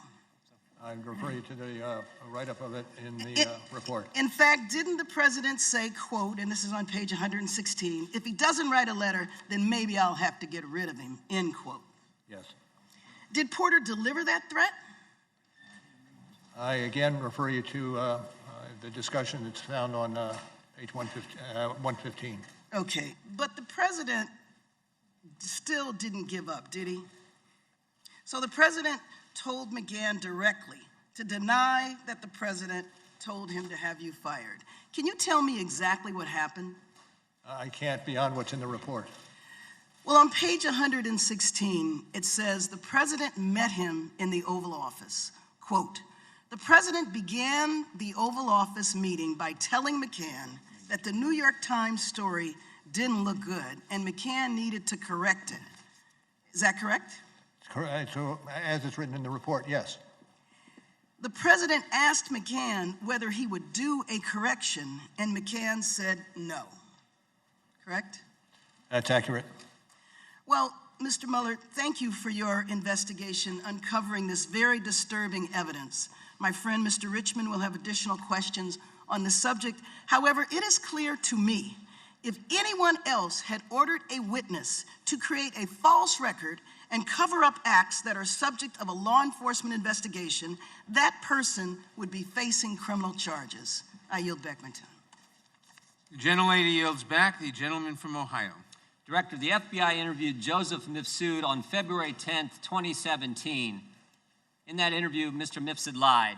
You point this out on page 193, volume 1. Mifsud denied. Mifsud also falsely stated. In addition, Mifsud omitted. 3 times he lied to the FBI, yet you didn't charge him with the crime. Excuse me, did you Why say not? one? I'm sorry, did you say 193? Volume 1, 193. He lied 3 times. You pointed out in the report. Why didn't you charge him with the crime? I can't get into internal deliberations with regard who would or would not be Charge a lot of other people for making false statements. Let's remember this. Let's remember this. In 2016, the FBI did something they probably haven't done before. They spied on 2 American citizens associated with a presidential campaign, George Papadopoulos and Carter Page. With Carter Page, they went to the FISA court. They used the now famous dossier as part of the reason they were able to get the warrant and spy on Carter Page for a better part of a year. With Mr. Papadopoulos, they didn't go to the court. They used human sources. All kinds of, from about the moment Papadopoulos joins the Trump campaign, you got all these people all around the world starting to swirl around him. Names like Halper, Downer, Mifsud, Thompson, meeting in Rome, London, all kinds of places. The FBI even sent a lady posing as somebody else, went by the name Azra Turk, even dispatched her to London to spy on Mr. Papadopoulos. In one of these meetings, Mr. Papadopoulos is talking to a foreign diplomat, and he tells the diplomat, Russians have dirt on Clinton. That diplomat then contacts the FBI, and the FBI opens an investigation based on that fact. You point this out on page 1 of the report. July 31st, 2016, they open the investigation based on that piece of information. Diplomat tells Papadopoulos, Papadopoulos tells the diplomat, Russians have dirt on Clinton. Diplomat tells the FBI. What I'm wondering is, who told Papadopoulos? How'd he find out? I can't get into the evidentiary Yes, you can, because you wrote about it. You gave us the answer. Page 192 of the report, you tell us who told him. Joseph Mifsud. Joseph Mifsud's a guy who told Papadopoulos, the mysterious professor who lives in Rome and London, teaches in 2 different universities. This is the guy who told Papadopoulos. He's the guy who starts it all. And when the FBI interviews him, he lies 3 times, and yet you don't charge him with a crime. You charge Rick Gates for false statements. You charge Paul Manafort for false statements. You charge Michael Cohen with false statements. You charge Michael Flynn, a 3-star general, with false statements. But the guy who puts the country through this whole saga, starts it all for 3 years we've lived this now, he lies, and you guys don't charge him. And I'm curious as to why. Well, I can't get into it, and it's obvious, I think, that we can't get into charging decisions. When the FBI interviewed him in February, FBI interviews him in February, when the special counsel's office interviewed Mifsud, did he lie to you guys too? Can't get into that. Did you interview Mifsud? Can't get into that. Is Mifsud Western intelligence or Russian intelligence? Can't get into that. A lot of things you can't get into. What's interesting, you can charge 13 Russians no one's ever heard of, no one's ever seen, no one's ever going to hear of them, no one's ever going to see them. You can charge them. You can charge all kinds of people who are around the president with false statements. But the guy who launches the guy who puts this whole story in motion, you can't charge him. I think that's amazing. I'm not certain I agree with your characterizations. Well, I'm reading from your report. Mifsud told Papadopoulos. Papadopoulos tells the diplomat tells the FBI opens the investigation July 31st, 2016, and here we are 3 years later, July of 2019, the country's been put through this, and the central figure who launches it all lies to us, and you guys don't hunt him down and interview him again, and you don't charge him with a crime. Now, here's the good news. Here's the good news. The president was falsely accused of conspiracy. The FBI does a 10-month investigation, and James Comey, when we deposed him a year ago, told us at that point they had nothing. You do a 22-month investigation. At the end of that 22 months, you find no conspiracy. And what's the Democrats want to do? They want to keep investigating. They want to keep going. Maybe a better course of action is to figure out how the false accusation started. Maybe it's to go back and actually figure out why Joseph Mifsud was lying to the FBI. And here's the good news. Here's the good news. That's exactly what Bill Barr's doing. And thank goodness for that. That's exactly what the Attorney General and John Durham are doing. They're going to find out why we went through this three-year saga and get to the bottom of it. The time of the gentleman has expired. In a moment, we will take a very brief 5-minute break. First, I ask everyone in the room to please remain seated and quiet while the witness exits the room. I also want to announce to those in the audience that you may not be guaranteed your seat if you leave the hearing room at this time.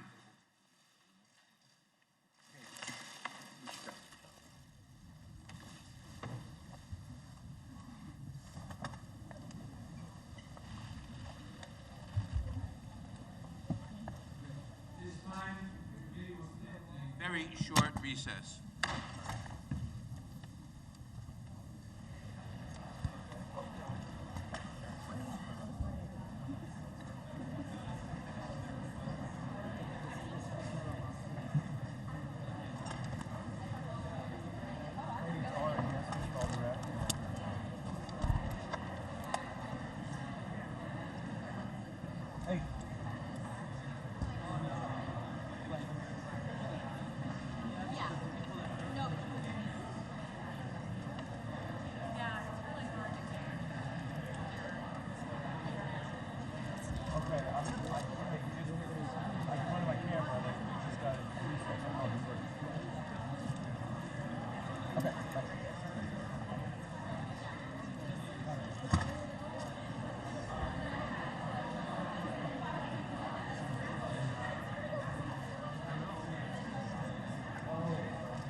people will please take their seats before the special counsel returns.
Gentleman from Louisiana, Mr. Richmond.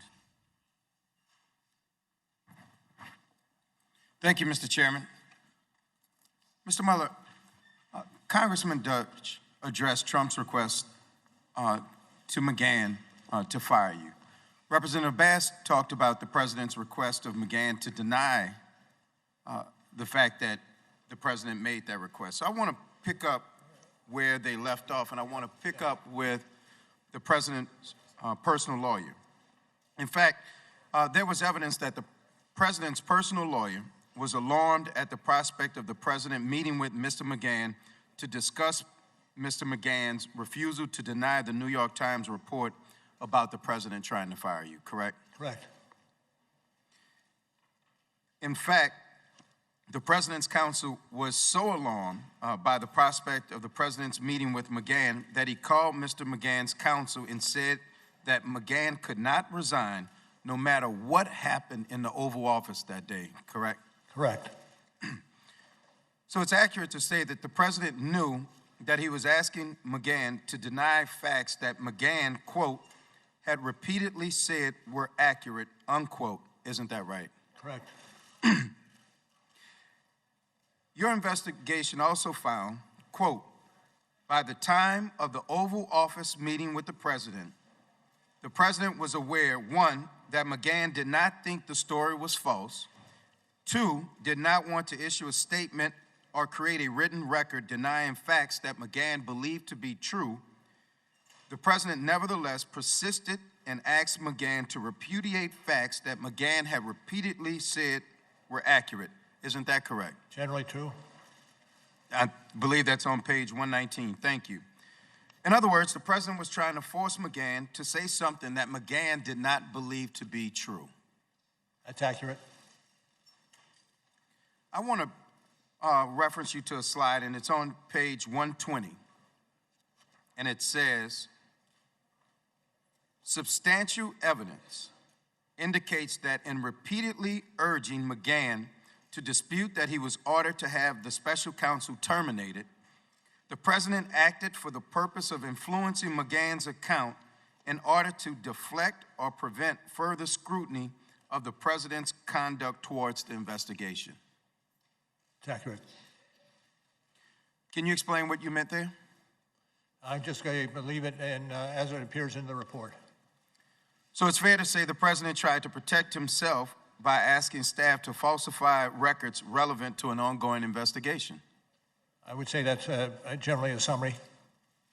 Would you say that that action, the president tried to hamper the investigation by asking staff to falsify records relevant to your investigation? I'm just going to refer you to the report, if I could, for review of that episode. Thank you. Also, the president's attempt to get McGann to create a false written record were related to Mr. Trump's concerns about your obstruction of justice inquiry, correct? I believe that to be true. In fact, at that same Oval Office meeting, did the president also ask McGann why he had told, quote, why he had told special counsel's office investigators that the president told him to have you removed, unquote? And what was the question, sir, if I might? Let me go to the next one. The president, quote, criticized McGann for telling your office about the June 17, 2017 events when he told McGann to have you removed, correct? Correct. In other words, the president was criticizing his White House counsel for telling law enforcement officials what he believed to be the truth. I again go back to the text of the report. Well, let me go a little bit further. Would it have been a crime if Mr. McGann had lied to you about the president ordering him to fire you? I don't want to speculate. Okay. Is it true that you charged multiple people associated with the president for lying to you during your investigation? That is accurate. The president also complained that his staff were taking notes during the meeting about firing McGann. Is that correct? That's what the report says. Yeah, the report. But in fact, it's completely appropriate for the president's staff, especially his counsels, to take notes during a meeting, correct? Well, I rely on the wording of the report. Well, thank you, Director Mueller, for your investigation into whether the president attempted to obstruct justice by ordering his White House counsel, Don McGann, to lie to protect the president and then to create a false record about it. It is clear that any other person who engaged in such conduct would be charged with a crime. We will continue our investigation and we will hold the president accountable because no one is above the law. Thank you. The gentleman from Florida. Director Mueller, can you state with confidence that the Steele dossier was not part of Russia's disinformation campaign? No, as I said in my opening statement, that part of the building of the case predated me, and by at least 10 months. Yeah, I mean, Paul Manafort's alleged crimes regarding tax evasion predated you. You had no problem charging them. And matter of fact, this Steele dossier predated the Attorney General, and he didn't have any problem answering the question. When Senator Cornyn asked the Attorney General the exact question I asked you, Director, the Attorney General said, and I'm quoting, "No, I can't state that with confidence." And that's one of the areas I'm reviewing. I'm concerned about it, and I don't think it's entirely speculative. Now, if something is not entirely speculative, then it must have some factual basis, but you identify no factual basis regarding the dossier or the possibility that it was part of the Russia disinformation campaign. Now, Christopher Steele's reporting is referenced in your report. Steele reported to the FBI that senior Russian foreign ministry figures, along with other Russians, told him that there was, and I'm quoting from the Steele dossier, extensive evidence of conspiracy between the Trump campaign team and the Kremlin. So here's my question. Did Russians really tell that to Christopher Steele, or did he just make it all up and was he lying to the FBI? Let me back up a second, if I could, and say, as I said earlier, with regard to the Steele, that's beyond my purview. No, it is exactly your purview, Director Mueller, and here's why. Only one of two things is possible, right? Either Steele made this whole thing up and there were never any Russians telling him of this vast criminal conspiracy that you didn't find, or Russians lied to Steele. Now, if Russians were lying to Steele to undermine our confidence in our duly elected president, that would seem to be precisely your purview, because you stated in your opening that the organizing principle was to fully and thoroughly investigate Russia's interference. But you weren't interested in whether or not Russians were interfering through Christopher Steele. And if Steele was lying, then you should have charged him with lying like you charged a variety of other people, but you say nothing about this in your report. Well, Meanwhile, Director, you're quite loquacious on other topics. You write 3,500 words about the June 9 meeting between the Trump campaign and Russian lawyer Veselnitskaya. You write on page 103 of your report that the president's legal team suggested, and I'm quoting from your report, that the meeting might have been a setup by individuals working with the firm that produced the Steele reporting. So I'm going to ask you a very easy question, Director Mueller. On the week of June 9, who did Russian lawyer Veselnitskaya meet with more frequently, the Trump campaign or Glenn Simpson, who was functionally acting as an operative for the Democratic National Committee? Well, what I think is missing here is the fact that this is under investigation elsewhere in the Justice Department. I get that, Director. And if I can finish, sir, and consequently it's not within my purview, Department of Justice and FBI should be responsive to questions on this particular issue. It is absurd to suggest that a operative for the Democrats was meeting with this Russian lawyer the day before and the day after the Trump Tower meeting, and yet that's not something you referenced. Now, Glenn Simpson testified under oath. He had dinner with Veselnitskaya the day before and the day after this meeting with the Trump team. Do you have any basis, as you sit here today, to believe that Steele was lying? As I said before, and I'll say again, it's not my purview. Others are investigating what you So it's not your purview to look into whether or not Steele's lying. It's not your purview to look into whether or not anti-Trump Russians are lying to Steele. And it's not your purview to look at whether or not Glenn Simpson was meeting with the Russians the day before and the day after you write 3,500 words about the Trump campaign meeting. So I'm wondering how these decisions are guided. I look at the Inspector General's report. I'm citing from page 404 of the Inspector General's report. It states, Page stated, Trump's not ever going to be president, right? Right. Strzok replied, no, he's not. We'll stop it. Also in the Inspector General's report, there's someone identified as attorney number two. Attorney number two, this is page 419, replied, hell no, and then added, viva la resistance. Attorney number two in the Inspector General's report and Strzok both worked on your team, didn't they? Pardon me? Can you ask? They both worked on your team, didn't they? I know. I heard Strzok. Who else were you talking about? Attorney number two identified in the Inspector General's report. Okay. And the question was? Did he work for you? The guy who said viva la resistance. Peter Strzok worked for me for a period of time, yes. Yeah, but so did the other guy that said viva la resistance. And here's what I'm kind of noticing, Director Mueller. When people associated with Trump lied, you threw the book at him. When Christopher Steele lied, nothing. And so it seems to be that when Glenn Simpson met with Russians, nothing. When the Trump campaign met with Russians, 3,500 words. And maybe the reason why there are this discrepancies in what you focused on is because the team was so biased. Time of the gentleman has expired. Pledged to stop Trump. Jeffries of New York is recognized. Mr. Mueller, obstruction of justice is a serious crime that strikes at the core of an investigator's effort to find the truth, correct? Correct. The crime of obstruction of justice has 3 elements, true? True. The first element is an obstructive act, correct? Correct. An obstructive act could include taking an action that would delay or interfere with an ongoing investigation as set forth in Volume 2, page 87 and 88 of your report, true? I'm sorry, could you again repeat the question? An obstructive act could include taking an action that would delay or interfere with an ongoing investigation. That's true.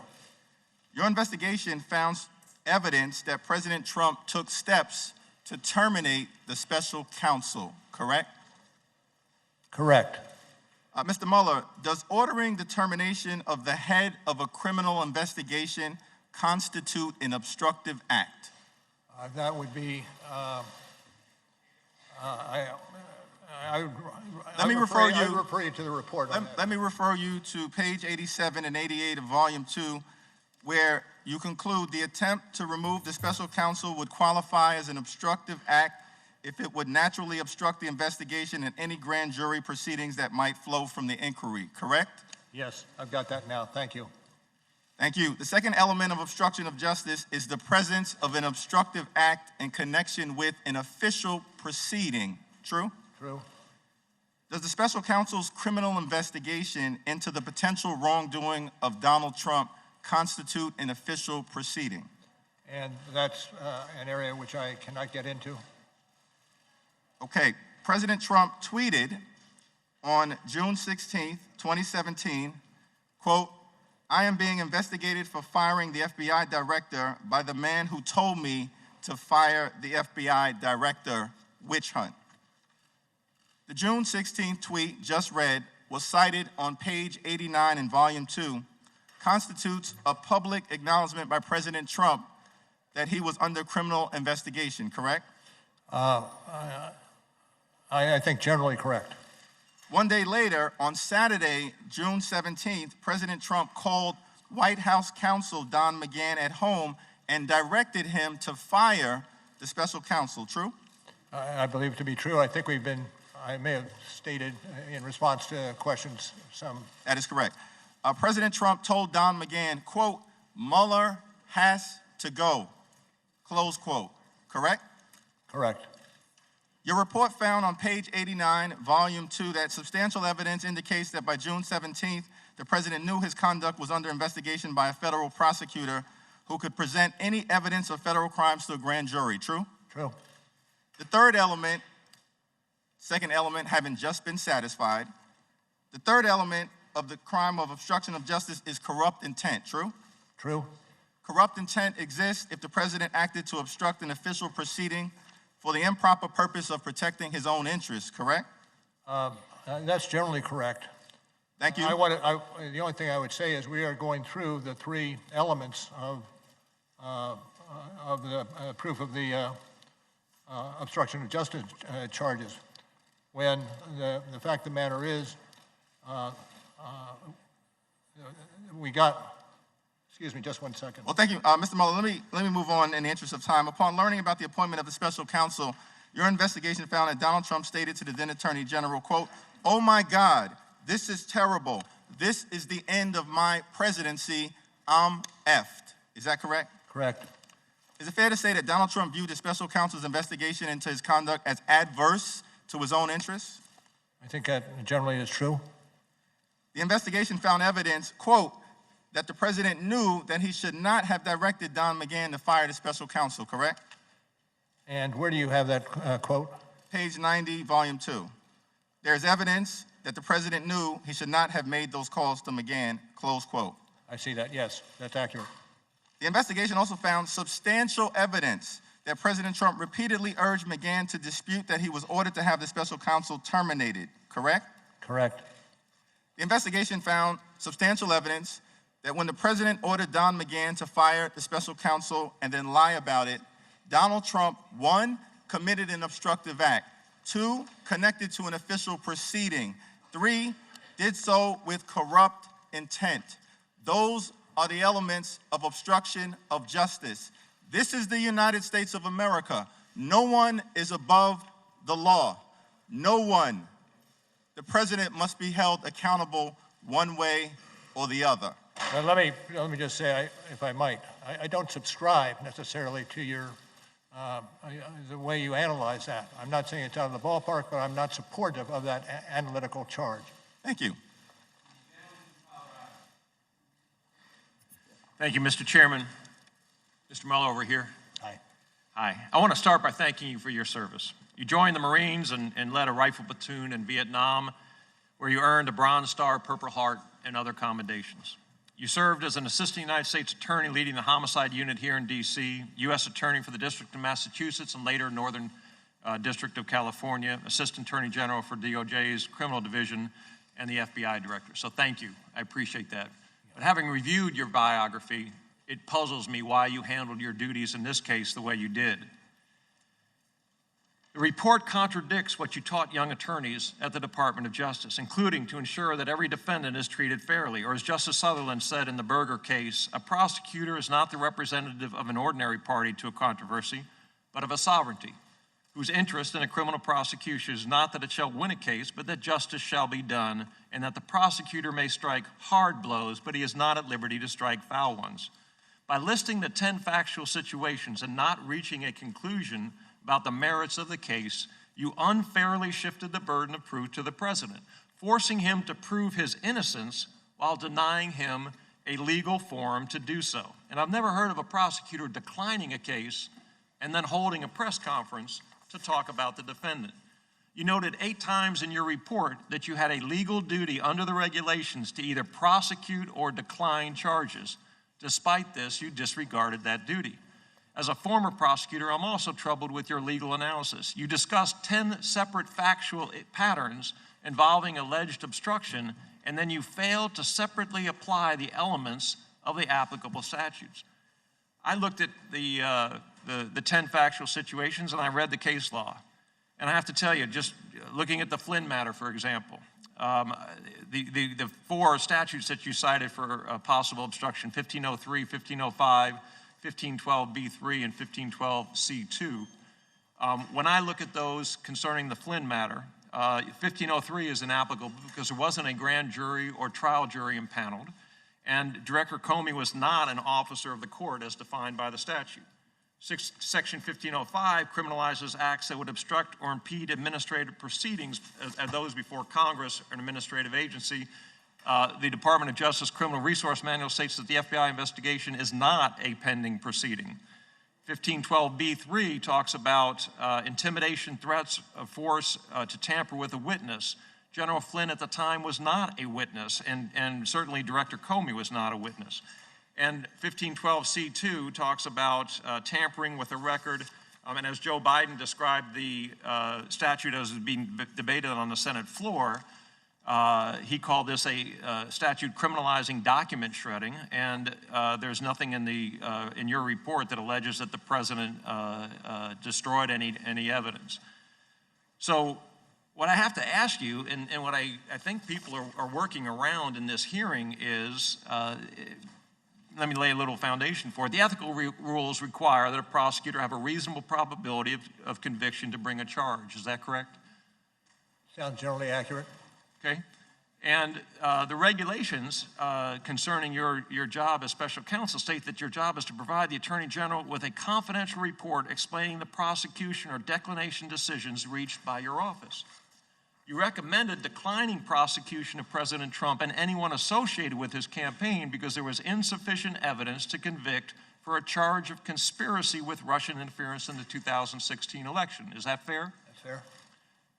Was there sufficient evidence to convict President Trump or anyone else with obstruction of justice? We did not make that calculation. How could you not have made the calculation with the regulation? The OLC opinion, Office of Legal Counsel, indicates that we cannot indict a sitting president. So one of the tools that a prosecutor would use is not there. Okay, but let me just stop. You made the decision on the Russian interference. You couldn't have indicted the president on that, and you made the decision on that. But when it came to obstruction, you threw a bunch of stuff up against the wall to see what would stick. Well, and that is fundamentally unfair. I would not agree to that characterization at all. What we did is provide to the Attorney General in the form of a confidential memorandum our understanding of the case. Those cases that were brought, those cases were declined, and that one case where the president cannot be charged with a crime. Okay, but could you charge the president with a crime after he left office? Yes. You believe that you could charge the president of the United States with obstruction of justice after he left office? Yes. Ethically, under the ethical standards? Well, I'm not certain because I haven't looked at the ethical standards, but the OLC opinion says that the prosecutor, while he cannot bring a charge against a sitting president, nonetheless he can continue the investigation to see if there are any other persons who might be drawn into the conspiracy. Time of the gentleman has expired. The gentleman from Rhode Island. Director, as you know, we are specifically focusing on 5 separate obstruction episodes here today. I'd like to ask you about the third episode. It's the section of your report entitled "The President's Efforts to Curtail the Special Counsel Investigation," beginning at page 90. And by curtail, you mean limit, correct? Correct. My colleagues have walked through how the president tried to have you fired through the White House counsel, and because Mr. McGann refused the order, the president asked others to help limit your investigation. Is that correct? Correct. And was Corey Lewandowski one such individual? And again, can you remind me what character? Well, Corey Lewandowski is the president's former campaign manager, correct? Correct. Did he have any official position in the Trump administration? I don't believe so. Your report describes an incident in the Oval Office involving Mr. Lewandowski on June 19, 2017, at volume 2, page 91. Is that correct? I'm sorry, what's the citation, sir? Page 91. Of the second volume? Yes. And a meeting in the Oval Office between Mr. Lewandowski and the president. Okay. And that was just 2 days after the president called Don McGann at home and ordered him to fire you. Is that correct? Apparently so. So right after his White House counsel, Mr. McGann, refused to follow the president's order to fire you, the president came up with a new plan. And that was to go around all of his senior advisors and government aides to have a private citizen try to limit your investigation. What did the president tell Mr. Lewandowski to do? Do you recall he dictated a message to Mr. Lewandowski for Attorney General Sessions and asked him to write it down. Is that correct? True. And did you and your team see this handwritten message? I'm not going to get into what we may or may not have included in our investigation. Okay, the message directed Sessions to give, and I'm quoting from your report, to give a public speech saying that he planned to meet with the special prosecutor to explain this is very unfair and let the special prosecutor move forward with investigating election meddling for future elections. That's at page 91. Is that correct? Yes, I see that. Thank you. Yes, it is. In other words, Mr. Lewandowski, a private citizen, was instructed by the President of the United States to deliver a message from the President to the Attorney General that directed him to limit your investigation, correct? Correct. And at this time, Mr. Sessions was still recused from oversight of your investigation, correct? I'm sorry, could you restate The Attorney that? General was recused from oversight. Yes. So the Attorney General would have had to violate his own department's rules in order to comply with the President's order, correct? Well, I'm not going to get into the subsidiary details. Okay. I just refer you again to page 91, 92 of the report. And if the Attorney General had followed through with the President's request, Mr. Mueller, it would have effectively ended your investigation into the President and his campaign, as you note on page 97, correct? Could you At page 97, you write, and I quote, "Taken together, the President's directives indicate that Sessions was being instructed to tell the special counsel to end the existing investigation into the President and his campaign, with the special counsel being permitted to move forward with investigating election meddling for future elections." Is that correct? Generally true. Yes, sir. And an unsuccessful attempt to obstruct justice is still a crime. Is that correct? That is correct. And Mr. Lewandowski tried to meet with the Attorney General. Is that right? True. And he tried to meet with them in his office so he would be certain there wasn't a public log of the visit. According to what we gathered for the report. And the meeting never happened, and the President raised the issue again with Mr. Lewandowski, and this time he said, and I quote, "If Sessions does not meet with you, Lewandowski should tell Sessions he was fired." Correct? Correct. So immediately following the meeting with the President, Lewandowski then asked Mr. Dearborn to deliver the message, who's the former Chief of Staff to Mr. Sessions, and Mr. Dearborn refuses to deliver it because he doesn't feel comfortable. Isn't that correct? Generally correct, yes. So just so we're clear, Mr. Mueller, 2 days after the White House counsel, Don McGann, refused to carry out the President's order to fire you, the President directed a private citizen to tell the Attorney General of the United States, who was recused at the time, to limit your investigation to future elections, effectively ending your investigation into the 2016 Trump campaign. Is that correct? I'm not going to adopt your characterization. I'll say that the facts as laid out in the report are accurate. Well, Mr. Mueller, in your report, you in fact write at page 97, "Substantial evidence indicates that the President's effort to have Sessions limit the scope of the special counsel's investigation to future elections interference was intended to prevent further investigative scrutiny of the President and his campaign conduct." Is that correct? Generally. And so, Mr. Mueller, you have seen the letter where 1,000 former Republican and Democratic federal prosecutors have read your report and said anyone but the President who committed those acts would be charged with obstruction of justice. Do you agree with those former colleagues, 1,000 prosecutors who came to that conclusion? Those prosecutors. Thank you, Mr. Chairman. Over here. Thanks. Mr. Mueller, you guys, your team wrote in the report, quote, this is the top of page 2, volume 1, also on page 173, by the way. You said that you'd come to the conclusion that, quote, "The investigation did not establish that members of the Trump campaign conspired or coordinated with the Russian government in its election interference activities," close quote. That's an accurate statement, right? That's accurate. And I'm curious, when did you personally come to that conclusion? Can you remind me which paragraph you're referring to? Top of page 2. On 2? Volume 1. Okay. And exactly which paragraph are you looking at on 2? The investigation did not establish. Of course. I see it. Yes. See it? What was your question? My question now is, when did you personally reach that conclusion? Well, we were ongoing for 2 years. Right, you were ongoing, you wrote it at some point during that 2-year period, but at some point you had to come to a conclusion that I don't think there's not a conspiracy going on here. There was no conspiracy between this president. I'm not talking about the rest of the president's team. I'm talking about this president and the Russians. As you understand, in developing a criminal case, you get pieces of information, witnesses, and the like, as you make your case. Right. And when you make a decision on a particular case depends on a number of factors. Right, I understand So I all cannot this. say specifically that we reached a decision on a particular defendant at a particular point in time. But it was some time well before you wrote the report, fair enough? I mean, you wrote the report dealing with a whole myriad of issues. Certainly at some time prior to that report is when you reached the decision that, okay, with regard to the president himself, I don't find anything here. Fair enough? Well, I'm not certain I do agree with that. So you waited till the last minute when you were actually writing the report and say, oh, okay. No, but there are various aspects of a development of Sure, and that's my point. There are various aspects that happen, but somewhere along the pike, you will come to a conclusion. There's no there for this defendant. Isn't that right? So apparently I can't speak. You can't say when. Fair enough. So I'm asking the sworn witness. Mr. Mueller, evidence suggests that on May 10th, 2017, at approximately 7:45 a.m., 6 days before the DAG Deputy Attorney General appointed you special counsel, Mr. Rosenstein called you and mentioned the appointment of a special counsel. Not necessarily that you'd be appointed, but that you had a discussion of that. Is that true? May 10th, 2017. I don't have any. I don't have any knowledge of that occurring. You don't have any knowledge, or you don't recall? I don't have any knowledge.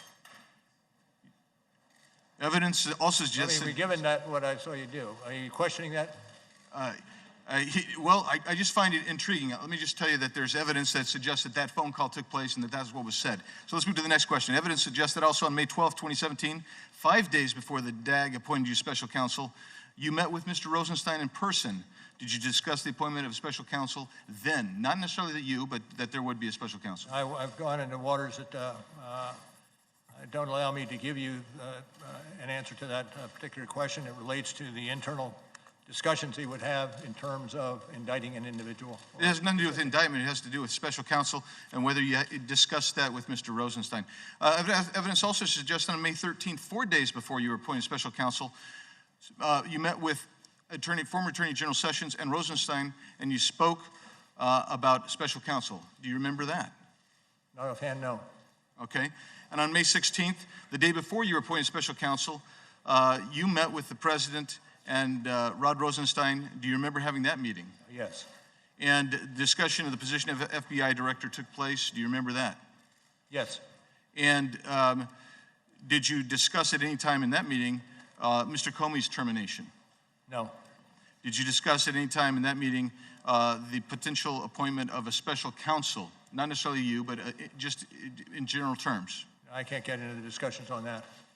How many times did you speak to Mr. Rosenstein before May 17th, which is the day you got appointed, regarding the appointment of special counsel? How many times prior to that did you discuss? I can't tell you how many times. Is that because you don't recall, or are you just? I do not recall. Okay, thank you.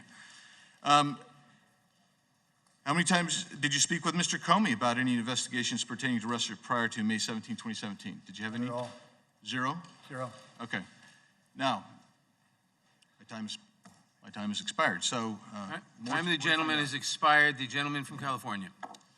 Director Mueller, going back to the president's obstruction via Corey Lewandowski, it was referenced that 1,000 former prosecutors who served under Republican and Democratic administrations with 12,000 years of federal service wrote a letter regarding the president's conduct. Are you familiar with that letter?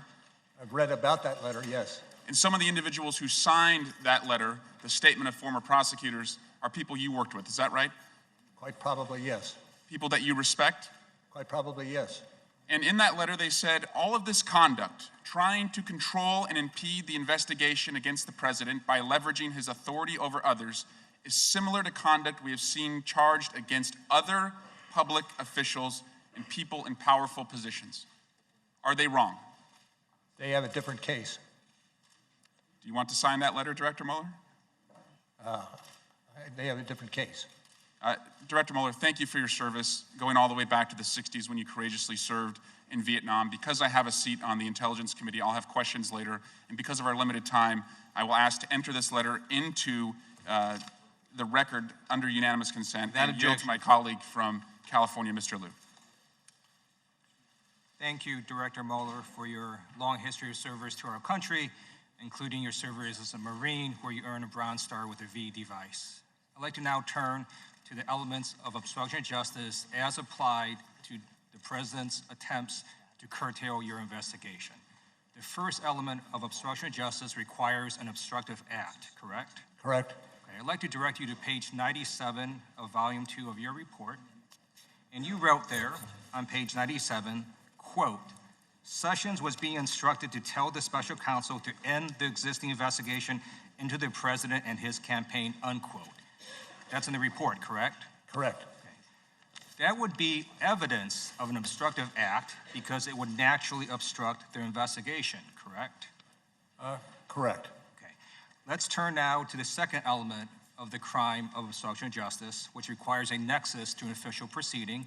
Again, I'm going to direct you to page 97, the same page of volume 2, and you wrote, quote, by the time of the President's initial one-on-one meeting with Lewandowski on June 19, 2017, the existence of a grand jury investigation supervised by the special counsel was public knowledge. That's in the report, correct? Correct. That would constitute evidence of a nexus to an official proceeding because a grand jury investigation is an official proceeding, correct? Well, yes. Okay. I'd like to now turn to the final element of the crime of obstruction of justice. On that same page, page 97, do you see where there's the intent section on that page? I do see Part that. C. All right. Would you be willing to read the first sentence? And that was starting with? Substantial evidence. Indicates that the President's? Yeah, if you could read that first sentence, would you be willing to do that? I'm happy to have you read it. Okay, I will read it then. You wrote, quote, substantial evidence indicates that the President's effort to have Sessions limit the scope of the special counsel's investigation to future election interference was intended to prevent further investigative scrutiny of the President's and his campaign's conduct, unquote. That's in the report, correct? That is in the report, and I rely what's in the report to indicate what's happened in the paragraphs that we've been discussing. Thank you. So to recap what we've heard, we have heard today that the President ordered former White House counsel Don McGann to fire you. The President ordered Don McGann to then cover that up and create a false paper trail. And now we've heard the President ordered Corey Lewandowski to tell Jeff Sessions to limit your investigation so that you stop investigating the President. I believe a reasonable person looking at these facts could conclude that all three elements of the crime of obstruction of justice have been met. And I'd like to ask you, the reason, again, that you did not indict Donald Trump is because of OLC opinion stating that you cannot indict a sitting president, correct? That is correct. The fact that the orders by the President were not carried out, that is not a defense to obstruction of justice because the statute itself is quite broad. It says that as long as you endeavor or attempt to obstruct justice, that would also constitute a crime. I'm not going to get into that at this juncture. Okay, thank you. And based on the evidence that we have heard today, I believe a reasonable person could conclude that at least 3 crimes of obstruction of justice by the President occurred. We're going to hear about 2 additional crimes. That will be the witness tamperings of Michael Cohen and Paul Manafort. All that, the only thing I want to add is that I'm going through the elements with you does not mean that I subscribe to what you're trying to prove through those elements. The time of the gentleman has expired. The gentlelady from Arizona. I'm sorry, gentleman from California.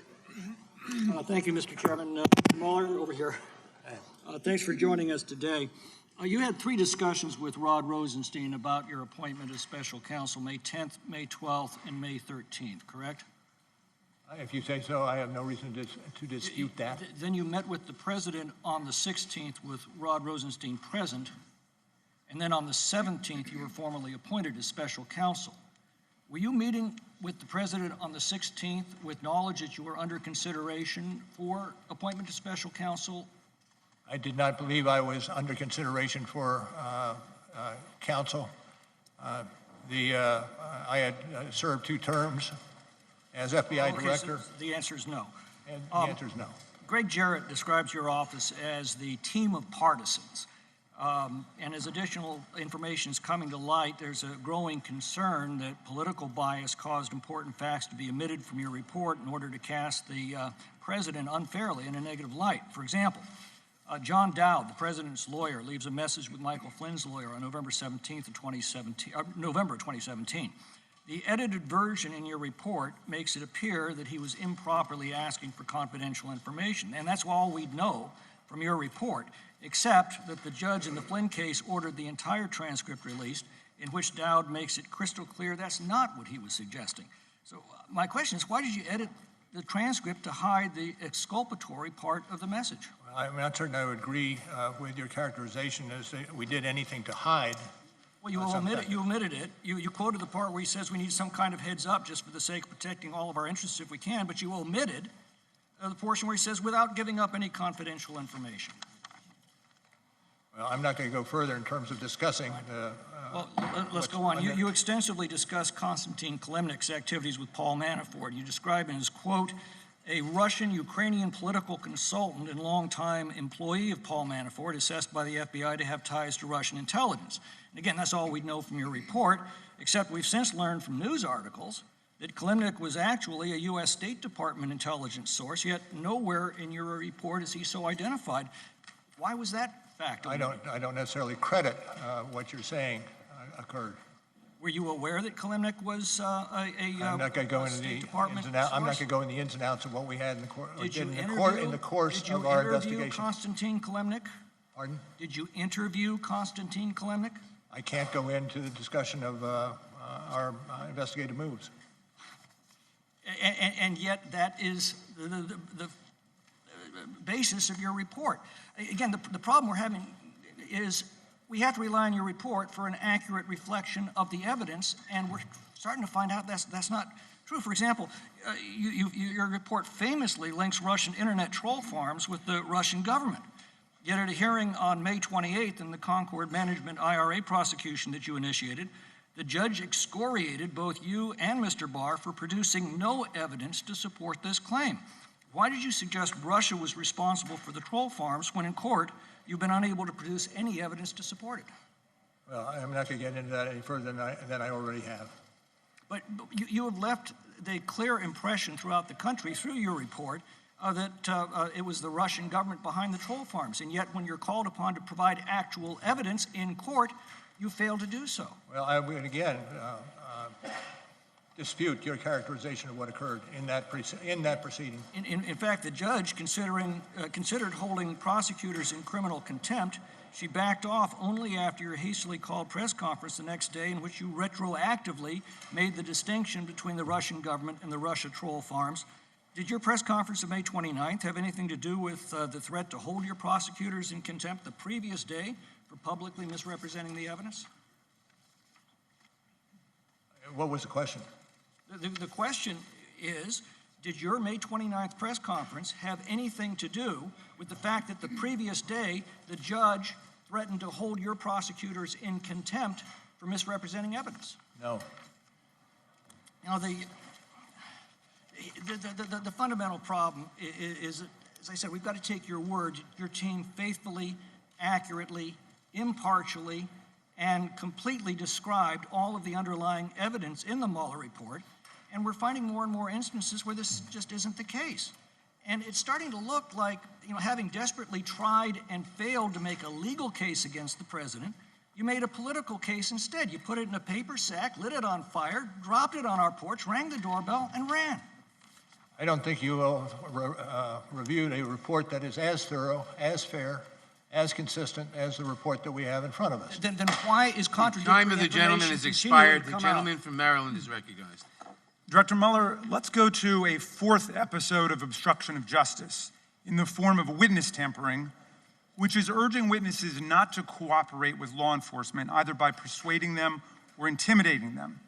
Witness tampering is a felony punishable by 20 years in prison.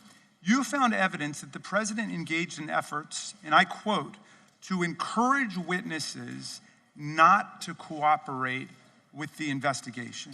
Is that right? That's correct. Do you have a citation? I'm page 7 on volume 2.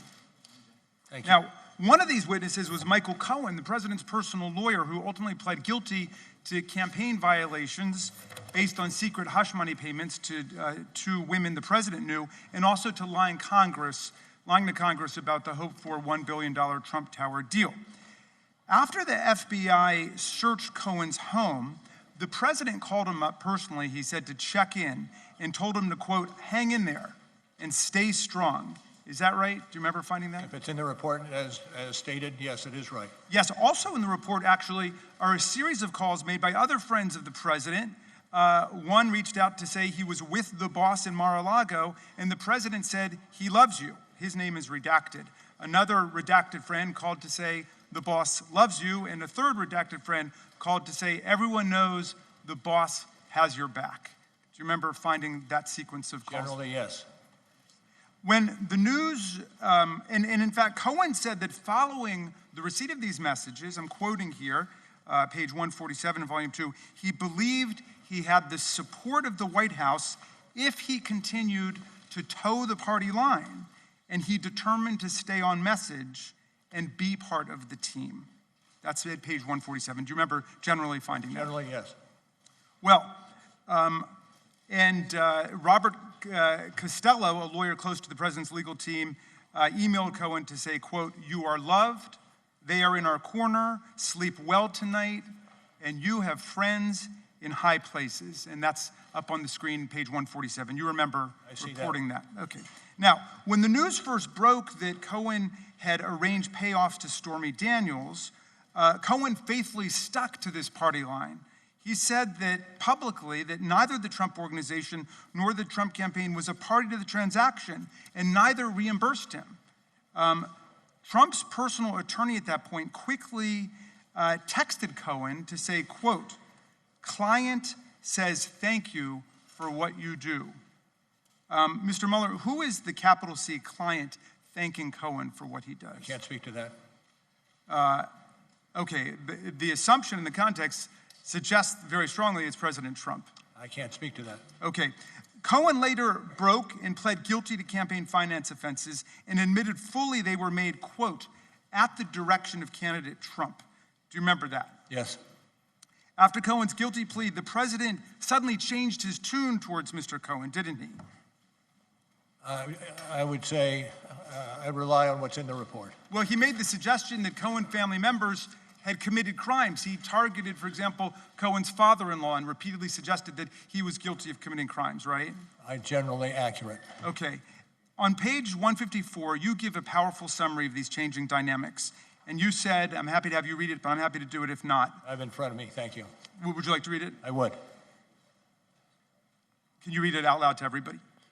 I would be happy to have you read it out. Okay, fair. We'll read it at the same time. The evidence concerning this sequence of events could support an inference that the president used inducements in the form of positive messages in an effort to get Cohen not to cooperate, and then turned to attacks and intimidation to deter the provision of information or to undermine Cohen's credibility once Cohen began cooperating.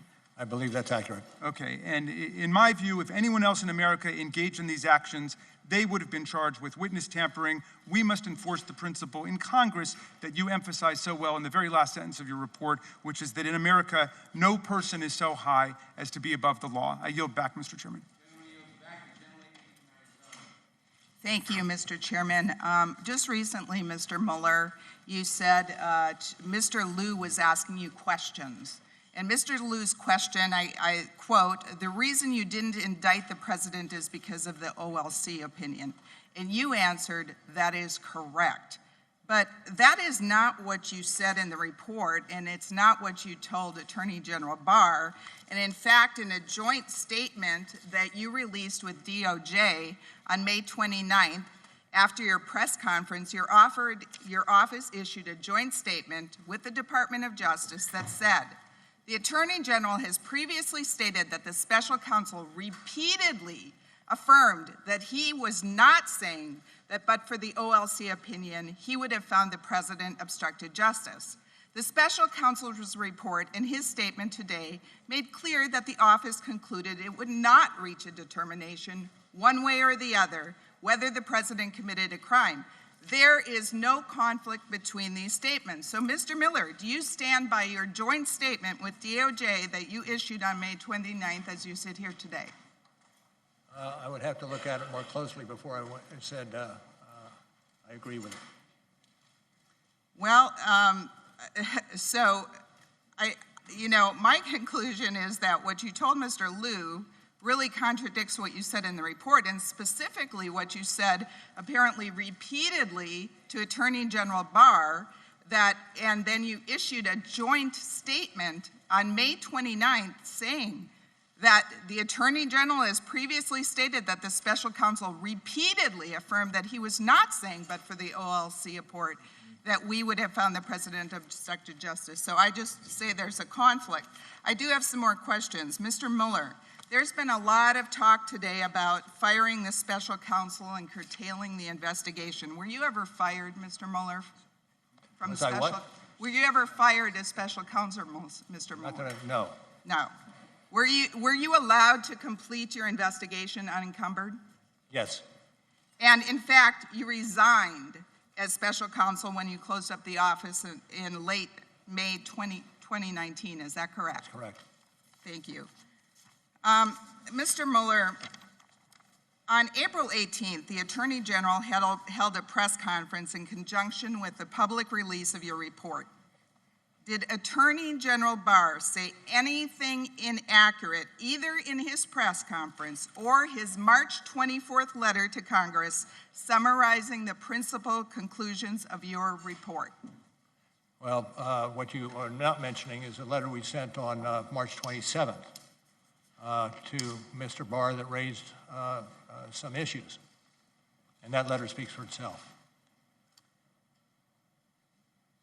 But then I don't see how you that could be, since AG Barr's letter detailed the principal conclusions of your report, and you have said before that there wasn't anything inaccurate. In fact, you had this joint statement. But let me go on to another question. Mr. Mueller, rather than purely relying on the evidence provided by witnesses and documents, I think you relied a lot on media. I'd like to know how many times you cited the Washington Post in your report. How many times I what? Cited the Washington Post in your report. I do not have knowledge of that figure, but that's it. I don't have knowledge of that figure. I counted about 60 times. How many times did you cite the New York Times? I counted. Again, I have no idea. I counted about 75 times. How many times did you cite Fox News? As with the other two, I have no idea. About 25 times. I've got to say, it looks like Volume 2 is mostly regurgitated press stories. Honestly, there's almost nothing in Volume 2 that I couldn't already hear or know simply by having a $50 cable news subscription. However, your investigation cost the American taxpayers $25 million. Mr. Mueller, you cited media reports nearly 200 times in your report. Then in a footnote, a small footnote, number 7, page 15 of volume 2 of your report, you wrote, I quote, "This section summarizes and cites various news stories not for the truth of the information contained in the stories, but rather to place candidate Trump's response to those stories in context. Since nobody but lawyers reads footnotes, are you concerned that the American public took the embedded news stories at Time of the gentlelady has expired. The gentlelady from Washington. Can Mr. Mueller answer the question? No, we're running short on time. I said the gentlelady from Washington. Thank you. Director Mueller, let's turn to the 5th of the obstruction episodes in your report, and that is the evidence of whether President Trump engaged in witness tampering with Trump campaign chairman Paul Manafort, whose foreign ties were critical to your investigation into Russia's interference in our elections. And this starts at volume 2, page 123. Your office got indictments against Manafort and Trump deputy campaign manager Rick Gates in 2 different jurisdictions, correct? Correct. And your office found that after a grand jury indicted them, Manafort told Gates not to plead guilty to any charges because, quote, he had talked to the president president's personal counsel, and they were going to take care of us. Is that correct? That's accurate. And according to your report, one day after Manafort's conviction on 8 felony charges, quote, the president said that flipping was not fair and almost ought to be outlawed. Is that correct? I'm aware of that. In this context, Director Mueller, what does it mean to flip? Have somebody cooperate in a criminal investigation. And how essential is that cooperation to any efforts to combat crime? I'm not going to go beyond that, characterizing that Thank you. effort. In your report, you concluded that President Trump and his personal counsel, Rudy Giuliani, quote, made repeated statements suggesting that a pardon was a possibility for Manafort, while also making it clear that the president did not want Manafort to flip and cooperate with the government, end quote. Is that correct? Correct.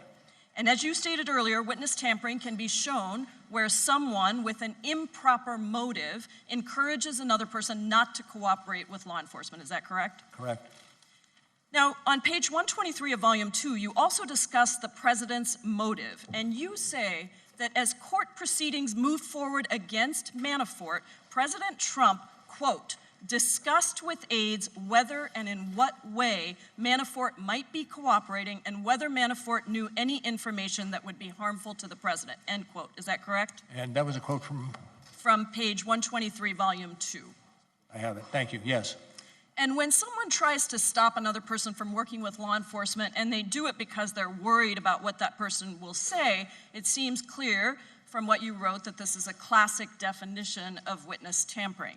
Now, Mr. Manafort did eventually decide to cooperate with your office, and he entered into a plea agreement, but then he broke that agreement. Can you describe what he did that caused you to tell the court that the agreement was off? I'd refer you to the court proceedings on that issue.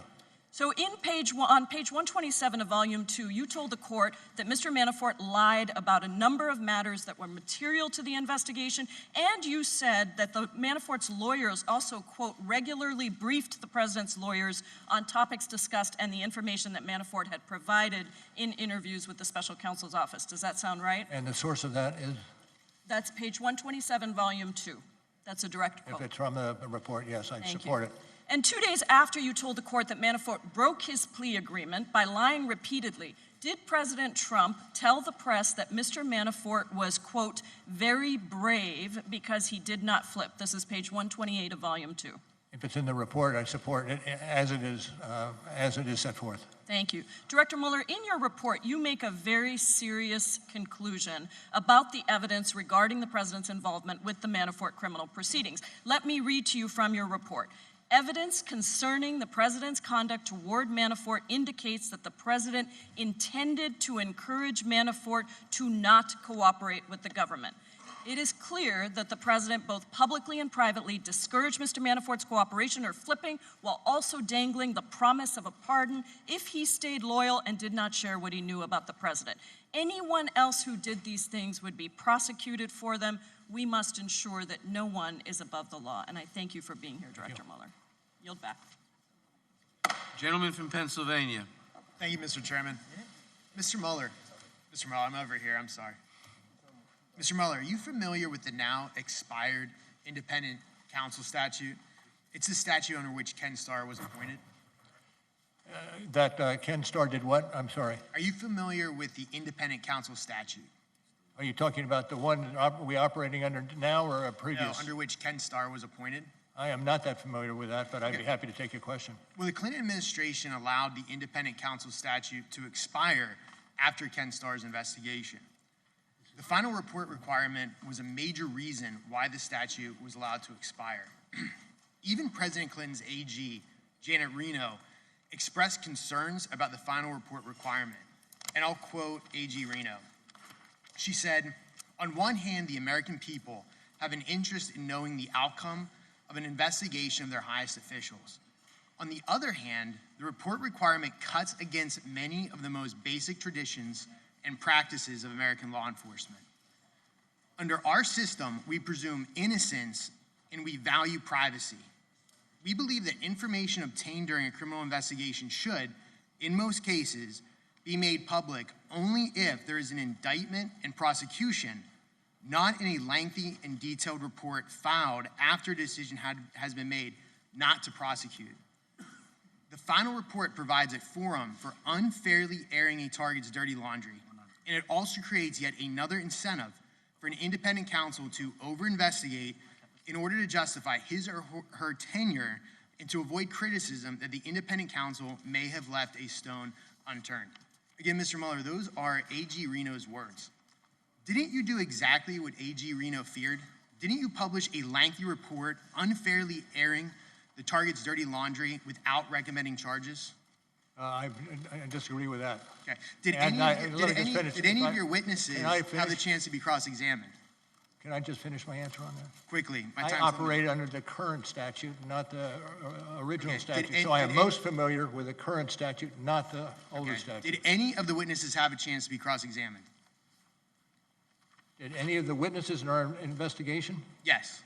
I'm not going to answer that. Okay. Did you allow the people mentioned in your report to challenge how they were characterized? I'm not going to get into that. Given that A.G. Barr stated multiple times during his confirmation hearing that he would make as much of your report public as possible, did you write your report knowing that it would likely be shared with the public? No. Did knowing that the report could and likely would be made public, did that alter the contents which you included? I can't speak to that. Despite the expectations that your report would be released to the public, you left out significant exculpatory evidence. In other words, evidence favorable to the president, correct? Well, I actually would disagree with you. I think we strove to put into the report exculpatory evidence as well. I got into that with you, where you said there was evidence you left out. Well, you make a choice as to what goes into Isn't it true, Mr. Mueller, isn't it true that on page 1 of volume 2, you state, when you're quoting the statute, that you had an obligation to either prosecute or not prosecute? Well, generally that is the case. Right. Although most cases are not done in the context of the president. And in this case, you made a decision not to prosecute, correct? No, we made a decision not to decide whether to prosecute or not. So essentially what your report did was everything that A.G. Reno warned against. I can't agree with that characterization. Okay. Well, what you did is you compiled nearly 450 pages of the very worst information you gathered against the target of your investigation, who happens to be the President of the United States. And you did this knowing that you were not going to recommend charges and that the report would be made public. Not true. Mr. Mueller, as a former officer in the United States JAG Corps, I prosecuted nearly 100 terrorists in a Baghdad courtroom. I cross-examined the butcher of Fallujah in defense of our Navy SEALs. As a civilian, I was elected a magisterial district judge in Pennsylvania, so I'm very well versed in the American legal system.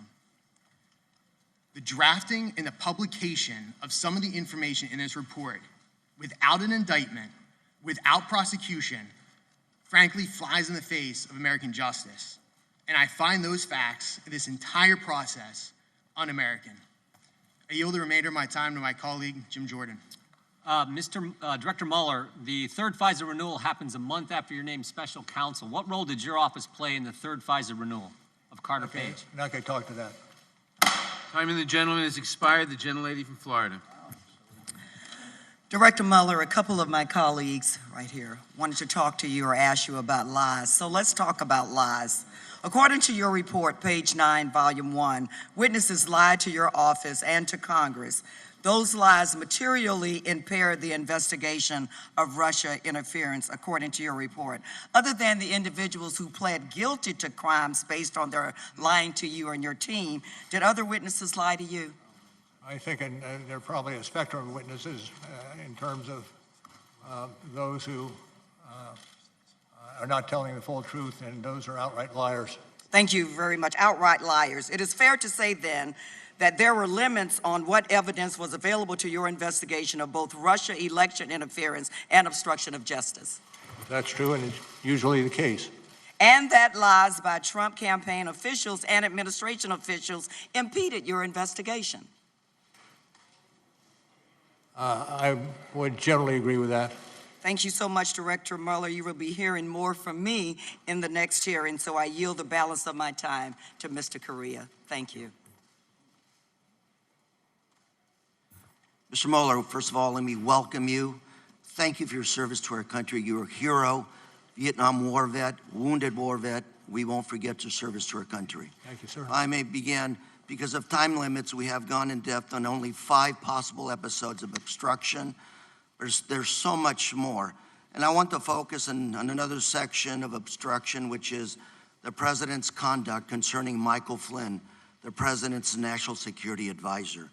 In early 2017, the White House counsel and the President were informed that Mr. Flynn had lied to government authorities about his communications with the Russian ambassador during the Trump campaign and transition. Is this correct? Correct. If a hostile nation knows that a U.S. official has lied publicly, that can be used to blackmail that government official, correct? I'm not going to speak to that. I don't disagree with it necessarily, but I'm not going to speak to any more to that issue. Thank you very much, sir.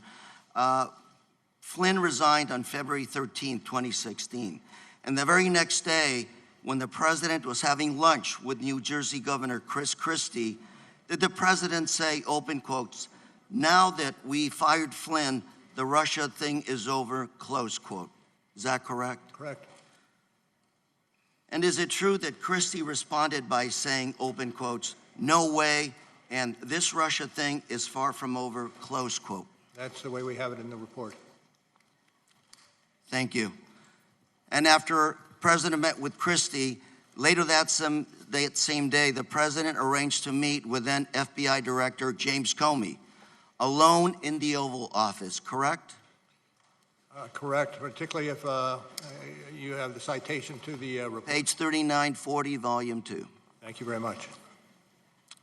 And according to Comey, the president told him, "I hope," open quote, "I hope you can see your way to clear to letting this thing go, to letting Flynn go. He's a good guy, and I hope you can let it go," close quote. Page 40, Volume 2. Accurate. What did Comey understand the president to be asking? I'm not going to get into what was in Mr. Comey's mind. Comey understood this to be a direction because of the president's position and the circumstances of the one-to-one meeting. Page 40, Volume 2. Well, I understand it's in the report, and I support it as being in the report. Thank you, sir. Even though the president publicly denied telling Comey to drop the investigation, you found, open quote, substantial evidence corroborating Comey's account over the president's. Is this correct? That's correct. The president fired Comey on May 9th. Is that correct, sir? I believe that's the accurate date. That's page 77, Volume 2. You found substantial evidence that the catalyst for the president's firing of Comey was Comey's, open quote, unwillingness to publicly state that the president was not personally under investigation. I'm not going to delve more into the details of what happened. If it's in the report, then I'm supportive because it's already been reviewed and appropriately appears in the report. And that's page 75, Volume 2. Thank you. Thank you. And in fact, the very next day, the president told the Russian foreign minister, open quote, "I just fired the head of the FBI. He was crazy, a real nut job. I faced great pressure because of Russia. That's taken off. I'm not under investigation," close quote. Is that correct? That's what was written in the report, yes. Time of the gentleman has expired. Thank you, sir. Gentleman from Virginia. Thank you, Mr. Chairman. Mr. Mueller, we've heard a lot about what you're not going to talk about today, so let's talk about something that you should be able to talk about, the law itself, the underlying obstruction statute, and your creative legal analysis of the statutes in Volume 2, particularly your interpretation of 18 U.S.C. 1512C. Section 1512C is an obstruction of justice statute created as part of auditing and financial regulations for public companies, and as you write on page 164 of Volume 2, this provision was added as a floor amendment in the Senate and explained as closing a certain loophole with respect to document shredding.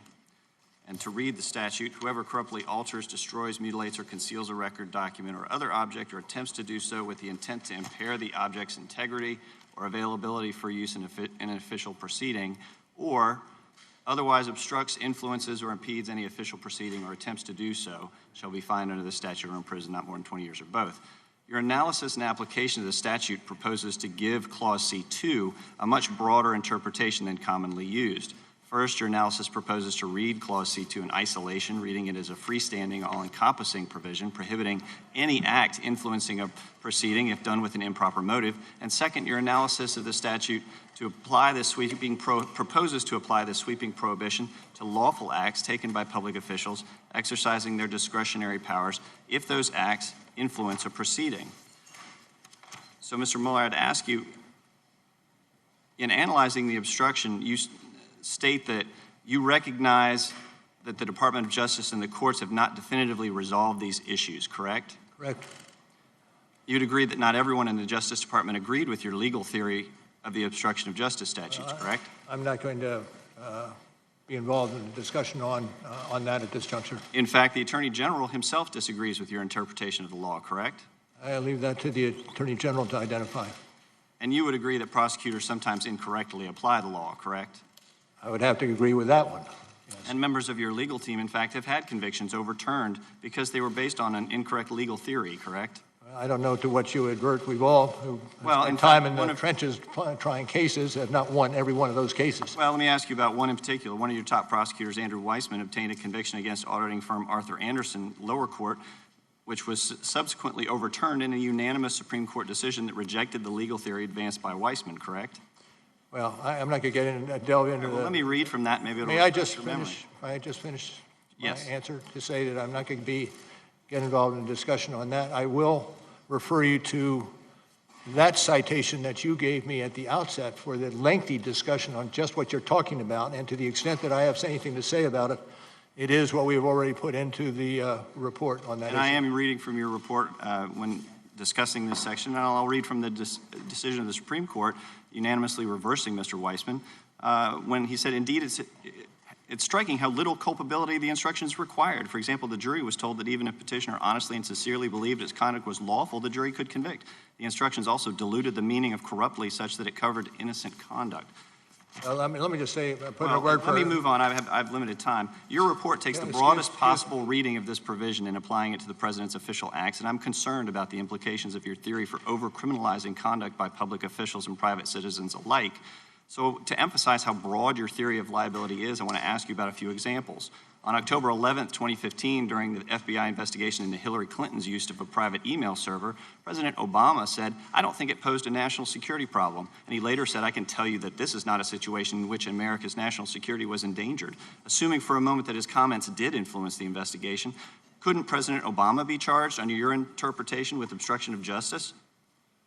Well, again, I refer you to the report, but let me say with Andrew Weissman, who's one of the more talented attorneys that we have and have on board. Okay, well, I'll take that over a period of time. He has run a number of units. I have very limited time. In August 2015, a very senior DOJ official called FBI Deputy Director Andrew McCabe, expressing concern that FBI agents were still openly pursuing the Clinton Foundation probe. The DOJ official was apparently very pissed off, quote unquote. McCabe questioned this official, asking, "Are you telling me I need to shut down a validly predicated investigation?" To which the official replied, "Of course not." This seems to be a clear example of somebody within the executive branch attempting to influence an FBI investigation. So under your theory, couldn't that person be charged with obstruction as long as a prosecutor could come up with a potentially corrupt motive? I refer you to our lengthy dissertation on exactly those issues that appears in at the end of the report. Mr. Mueller, I'd argue that it says above the Supreme Court, equal justice under law. Time of the gentleman has expired. Not stretched. Our intent was to conclude this hearing in 3 hours. Given the break, that would bring us to approximately 11:40. With Director Mueller's indulgence, we will be asking our remaining Democratic members to voluntarily limit their time below the 5 minutes so that we can complete our work as close to that time frame as possible. And I recognize the gentlelady from Pennsylvania. Thank you, Director Mueller. I want to ask you some questions about the President's statements regarding advanced knowledge of the WikiLeaks dumps. So the President refused to sit down with your investigators for an in-person interview, correct? Correct. So the only answers we have to questions from the President are contained in Appendix C to your report. That's correct. Okay, so looking at Appendix C on page 5, you asked the President over a dozen questions about whether he had knowledge that WikiLeaks possessed or might possess the emails that were stolen by the Russians? I apologize. Sure. Can you start it again? Okay, sure. So we're looking at Appendix C. Right. And at Appendix C, page 5, you asked the president about a dozen questions about whether he had knowledge that WikiLeaks possessed the stolen emails that might be released in a way helpful to his campaign or harmful to the Clinton campaign. Is that correct? You asked those questions? Okay. In February of this year, Mr. Trump's personal attorney, Michael Cohen, testified to Congress under oath that, quote, Mr. Trump knew from Roger Stone in advance about the WikiLeaks drop of emails, end quote. That's a matter of public record, isn't it?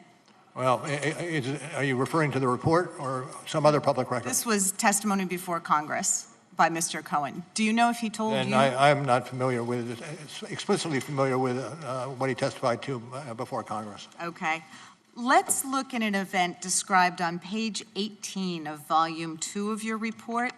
Now, according, and we're going to put it up in a slide, I think, according to Deputy Campaign Manager Rick Gates, in the summer of 2016, he and candidate Trump were on the way to an airport shortly after WikiLeaks released its first set of stolen emails. And Gates told your investigators that candidate Trump was on a phone call, and when the call ended, Trump told Gates that more releases of damaging information would be coming, end quote. Do you recall that from the report? If it's in the report, I support it. Okay, and that's on page 18 of volume 2. Now, on page 77 of volume 2, your report also stated, quote, in addition, some witnesses said that Trump privately sought information about future WikiLeaks releases, end quote. Is that correct? Correct. Now, in Appendix C, where the president did answer some written questions, he said, quote, I do not recall discussing WikiLeaks with him, nor do I recall being aware of Mr. Stone having discussed WikiLeaks with individuals associated with my campaign, end quote. Is that correct? If it's from the report, it is correct. Okay.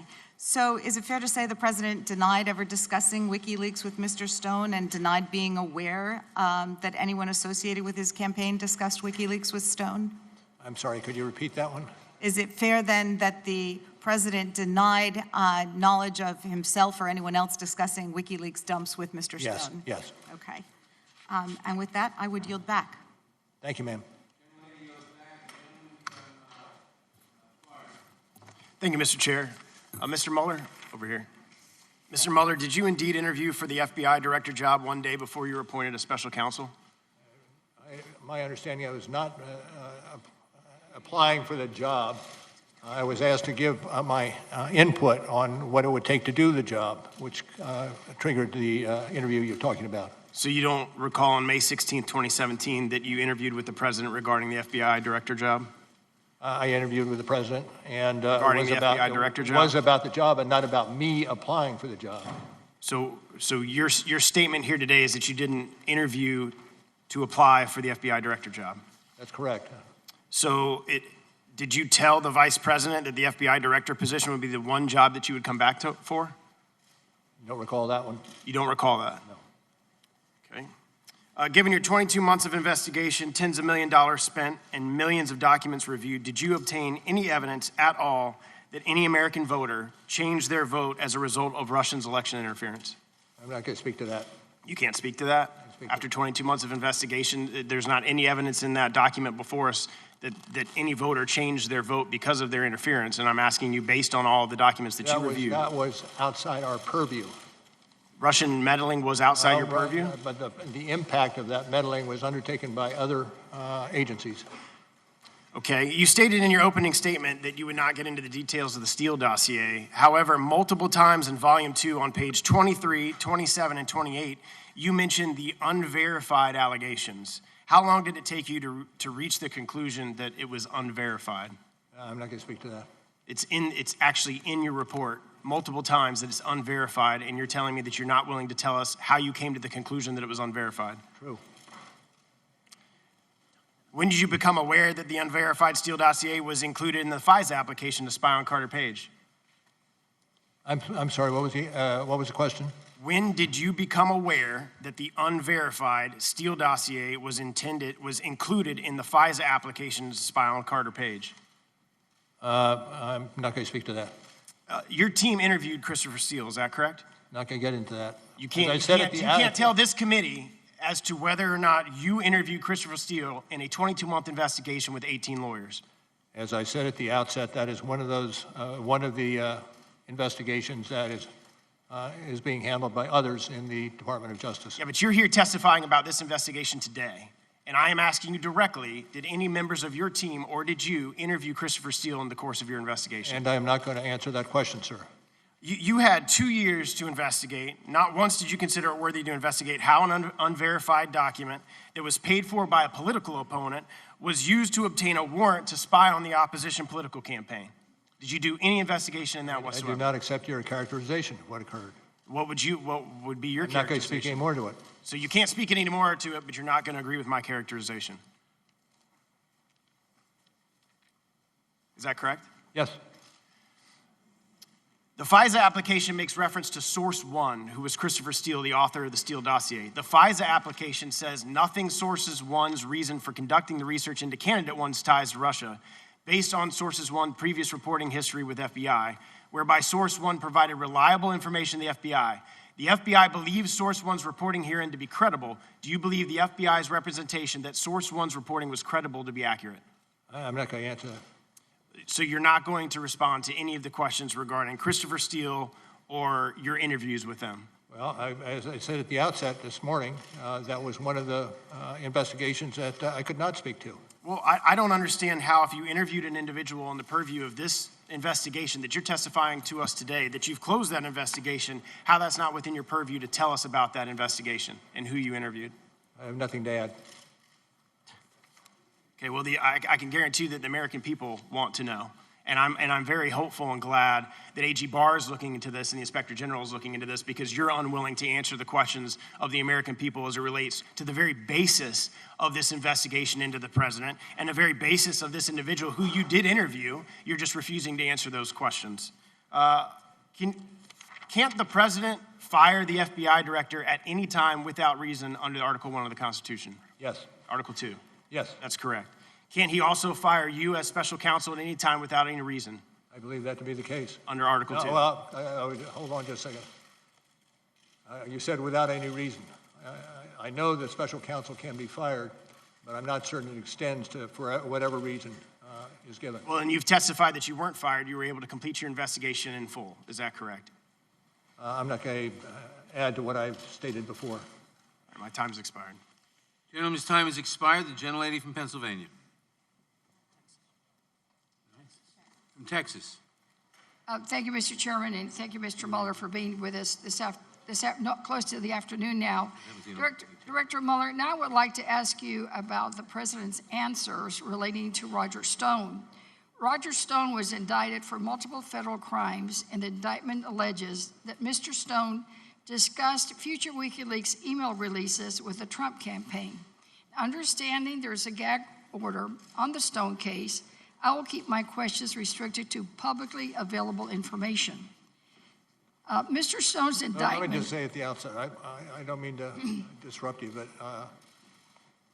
I'm not...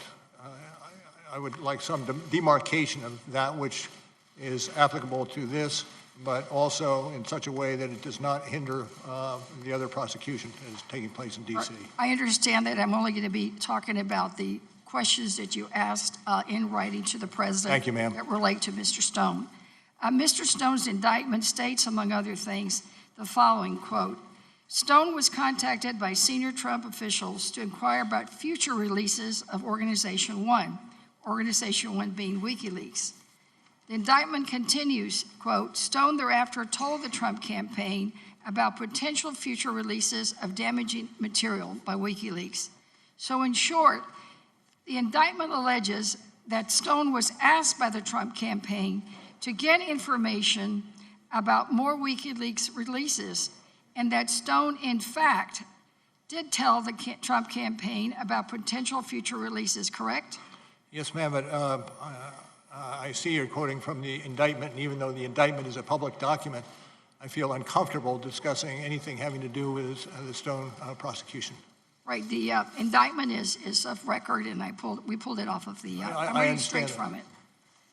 Well, turning back to the President's answers to your questions then on this very subject, the President denied ever discussing future WikiLeaks releases with Stone and denied knowing whether anyone else on his campaign had those discussions with Stone.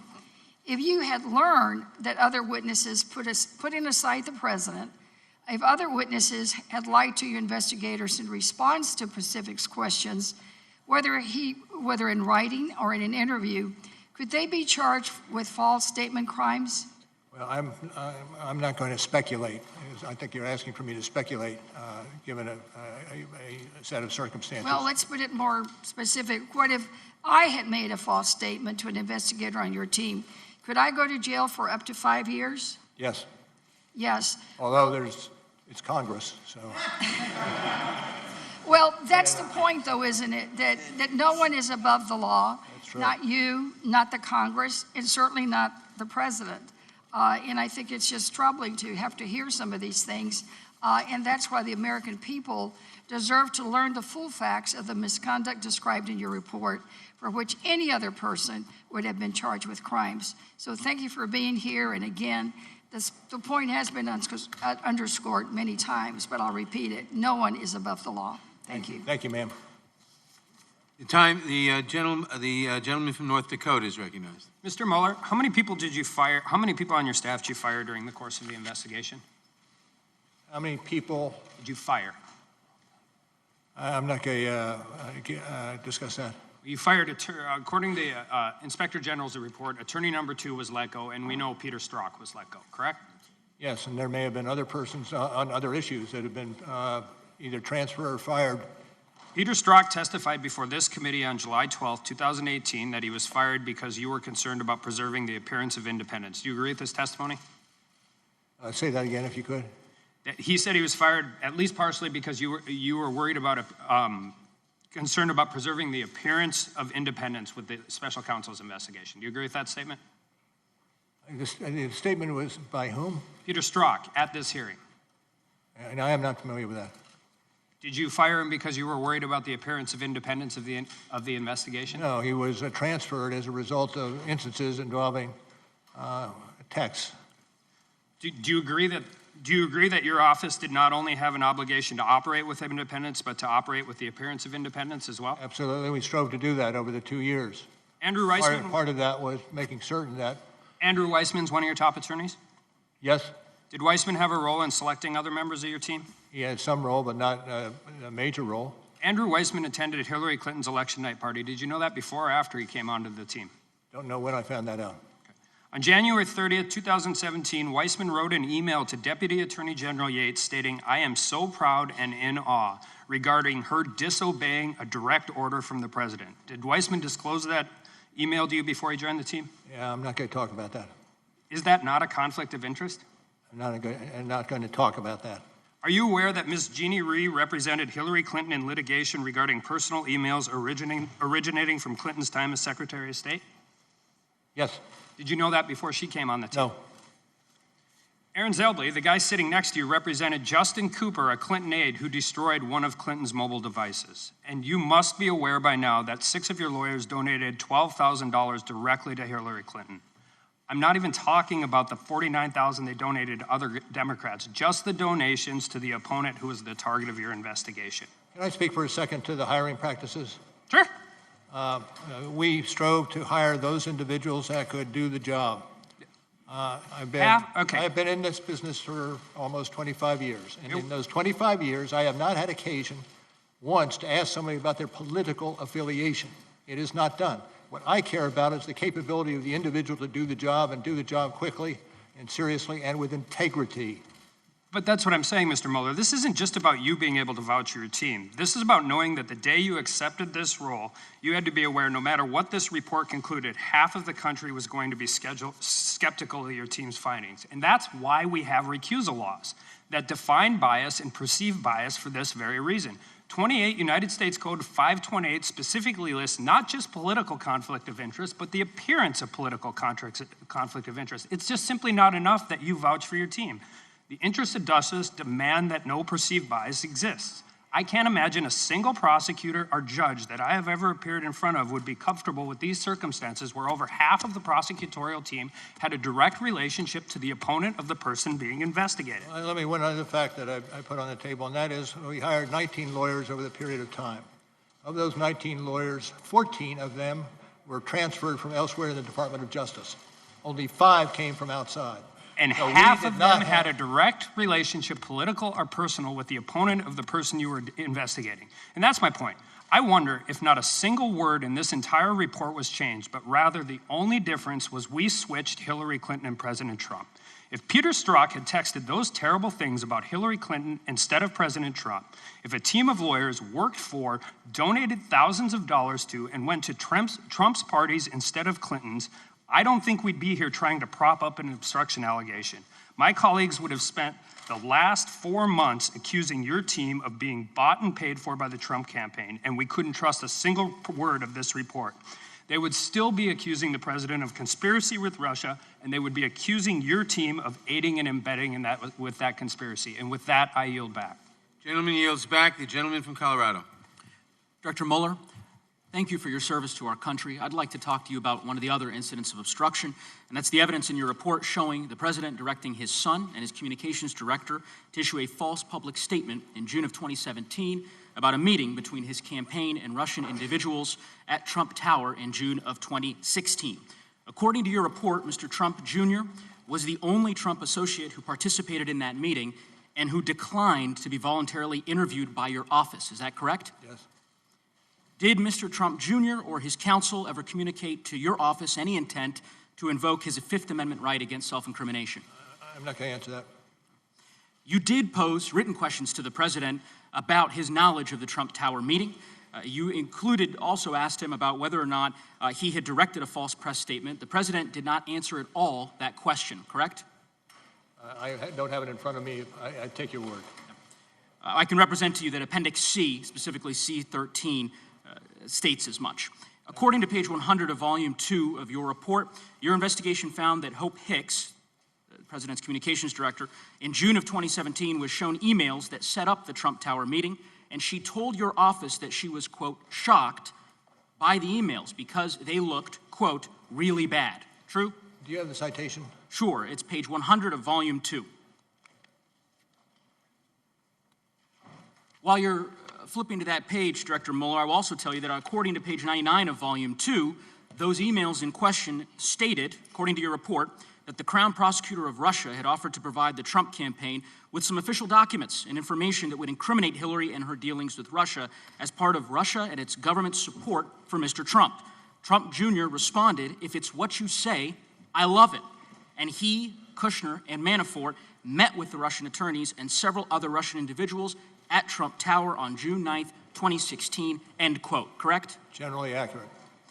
Isn't it true that Ms. Hicks told your office that she went multiple times to the president to, quote, urge him that they should be fully transparent about the June 9th meeting, end quote, but the president each time said no, correct? Accurate. And the reason was because of those emails, which the president, quote, believed would not leak, correct? Well, I'm not certain how it's characterized, but generally correct. Did the president direct Ms. Hicks to say, quote, only that Trump Jr. took a brief meeting and it was about Russian adoption, end quote, because Trump Jr.'s statement to the New York Times, quote, said too much, according to page 102 of Volume 2? Okay. Correct? Let me just check one thing. Yes. And according to Ms. Hicks, the president still directed her to say the meeting was only about Russian adoption, correct? Yes. Despite knowing that to be untrue. Thank you, Director Mueller. I yield back the balance of my own time. Mr. Mueller, you've been asked over here on the far right, sir. You've been asked a lot of questions here today, and to be frank, you performed as most of us expected. You've stuck closely to your report, and you have declined to answer many of our questions on both sides. As the closer for the Republican side, I know you're glad to get to the close, I want to summarize the highlights of what we have heard and what we know. You spent 2 years and nearly 30 million taxpayer dollars and unlimited resources to prepare a nearly 450-page report, which you describe today as very thorough.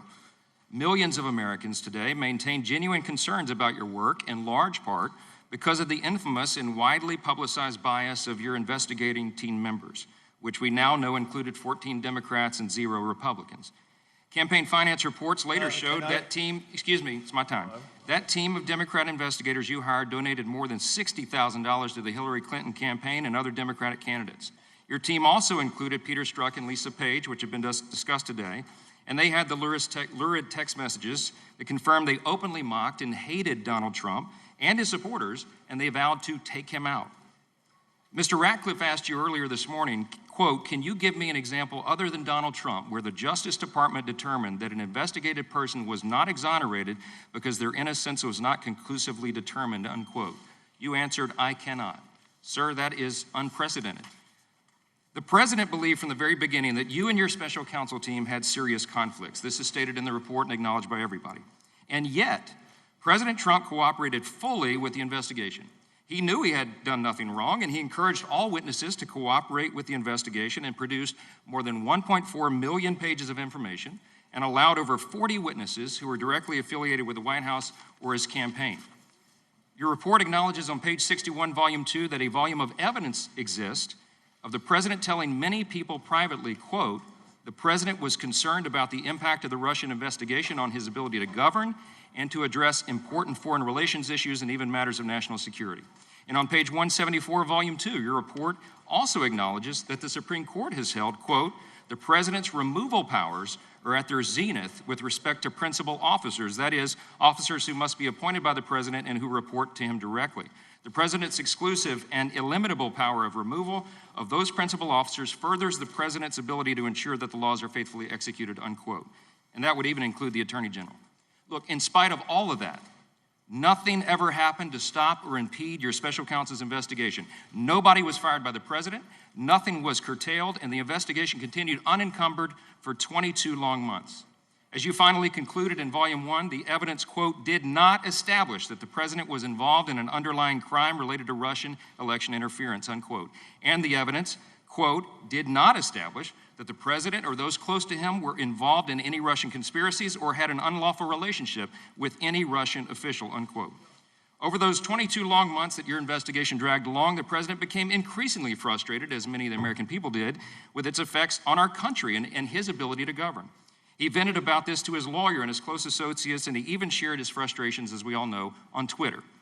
But while the president's social media accounts might have influenced some in the media or the opinion of some of the American people, none of those audiences were targets or witnesses in your investigation. The president never affected anybody's testimony. He never demanded to end the investigation or demanded that you be terminated, and he never misled Congress, the DOJ, or the special counsel. Those, sir, are undisputed facts. There will be a lot of discussion, I predict today, and great frustration throughout the country about the fact that you wouldn't answer any questions here about the origins of this whole charade, which was the infamous Christopher Steele dossier, now proven to be totally bogus, even though it is listed and specifically referenced in your report. But as our hearing is concluding, we apparently will get no comment on that from you. Mr. Mueller, there's one primary reason why you were called here today and by the Democrat majority of our committee. Our colleagues on the other side of the aisle just want political cover. They desperately wanted you today to tell them they should impeach the president. But the one thing you have said very clearly today is that your report is complete and thorough, and you completely agree with and stand by its recommendations and all of its content. Is that right? True. Mr. Mueller, one last important question.